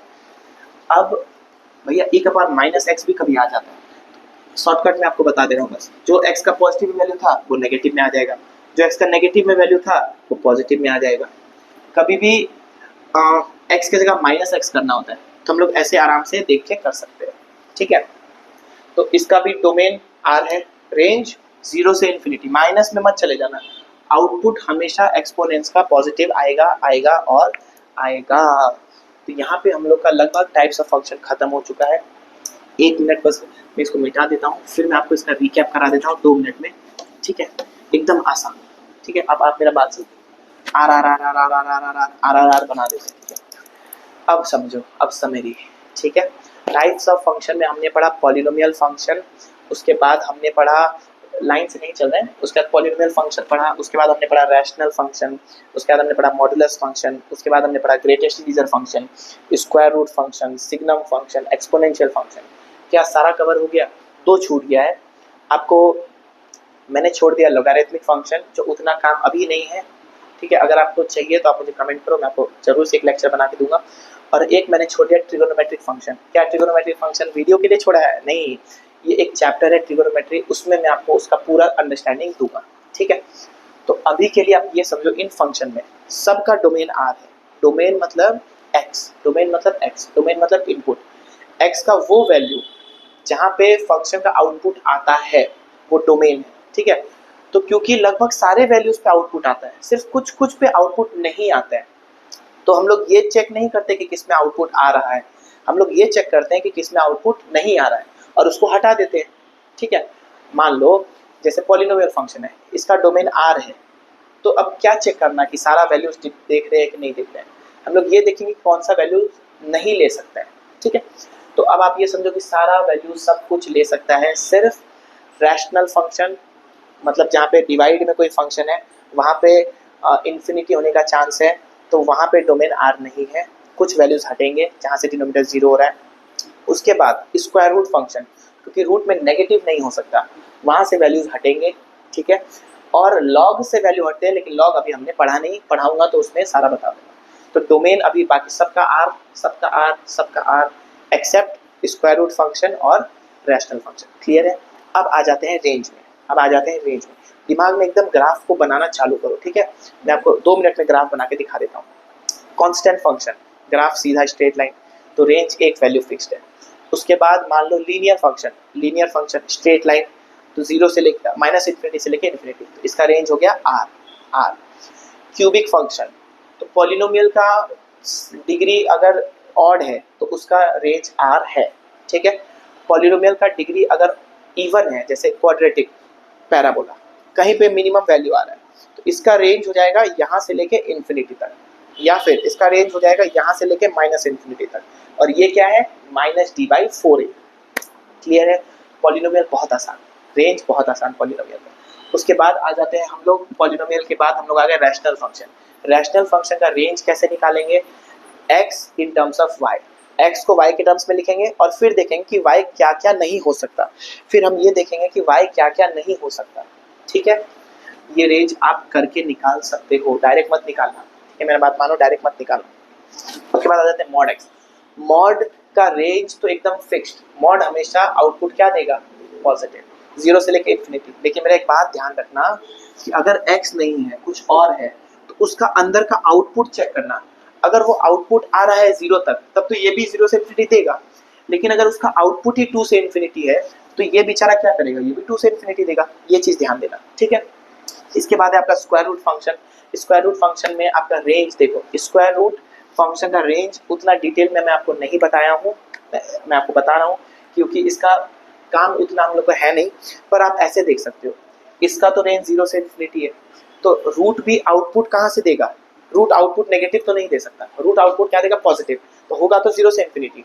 लेकिन क्यों मैं आपको नहीं बता रहा हूँ बार बार, क्योंकि अंदर का वैल्यू भी चेक करना पड़ेगा ना।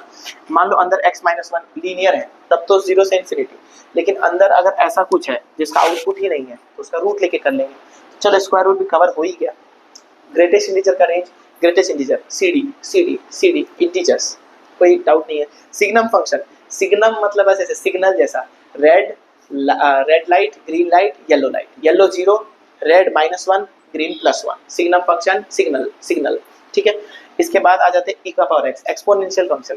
एक्सपोनेंशियल हमेशा बढ़ना चाहता है, कभी घटना नहीं चाहता, एक्सपोनेंशियल हमेशा बढ़ना चाहता है, तो इसका रेंज हमेशा 0 से इन्फिनिटी, 0 नहीं आ सकता, ये 0 भी नहीं होना चाहता, एक्सपोनेंशियल हमेशा बढ़ना चाहता है। ये आपका हो गया टाइप्स ऑफ फंक्शन, एकदम कंप्लीट, बहुत आसान। कोई भी डाउट है आप मुझे कमेंट करना। पर आपको एक चीज बता देता हूँ, एक छोटा सा टॉपिक है अलजेब्रा ऑफ फंक्शन, ये आपका एनसीईआरटी में है, बट ये एकदम काम का, मतलब आसान, आप कर भी लोगे। मान लो fx = sin x है, भैया आप sin x पढ़ाए नहीं, कैसे x² है, मान लो gx आपका है, मान लो e⁻x, ठीक है। तो अगर मुझे f + g ऑफ x निकालना है, दो फंक्शन को ऐड करना है, तो आप आराम से अलग अलग ऐड कर दो, कोई दिक्कत नहीं है, कोई दिक्कत नहीं है। x² + e⁻x। वैसे आपको सब्ट्रैक्ट करना है, तो अलग अलग सब्ट्रैक्ट कर दो, कोई दिक्कत नहीं, ठीक है। फिर x का वैल्यू एक ही साथ डाल देना, x1 डालोगे तो यहाँ पे भी 1, यहाँ पे भी 1, डिवाइड कर दो, कोई दिक्कत नहीं है। मतलब ये काम का उतना है नहीं, इसीलिए मैंने उतना डिटेल में नहीं बताया। और अगर प्रोडक्ट करना है, प्रोडक्ट कर दो, ठीक है। बस ये 0 नहीं होना चाहिए, डिनोमिनेटर में है ना ये 0। तो अलजेब्रा ऑफ फंक्शन कोई काम का है नहीं, बस आप ये समझ गए, फिर भी चलो ठीक है। काम का है कंपोजिट फंक्शन। किसी टाइम पे अगर मैं कुछ वैसा पढ़ा रहा हूँ, 12th में तो डेफिनेटली मैं आपको पढ़ाऊंगा कंपोजिट फंक्शन। तो अभी के लिए ये चैप्टर को हम लोग यहाँ पे समाप्त करते हैं। देखो, इसको बनाने के लिए मुझे बहुत एफर्ट लगाना पड़ा। पहले मैंने 40 मिनट का वीडियो बना दिया, अब मेरा माइक ऑफ रह गया, तो वीडियो मुझे फिर से बनाना पड़ा, ठीक है। और मैं ये सोचता हूँ कि कैसे आपको समझ में आए। मुझे कितना नॉलेज है वो इम्पोर्टेंट नहीं है, आपको कितना समझ में आए वो इम्पोर्टेंट है। तो मेरा हौसला बढ़ाने के लिए आपको कमेंट करना है, शेयर करना है, फॉलो करना है, मतलब तब जैसे मेरा कॉन्फिडेंस बढ़ेगा वैसे धीरे धीरे अपग्रेडेशन चालू होगा, ठीक है। क्योंकि मैं बहुत एफर्ट लगा रहा हूँ, तो मैं चाहता हूँ कि आप भी पढ़ाई में एफर्ट लगाओ, थोड़ा सा मेरे लिए भी एफर्ट लगा दो, लेकिन पढ़ाई में आप ज़्यादा एफर्ट लगाओ, मैक्सिमम एफर्ट लगाओ, अच्छा मार्क्स स्कोर करो। चलो आज के लिए इतना ही।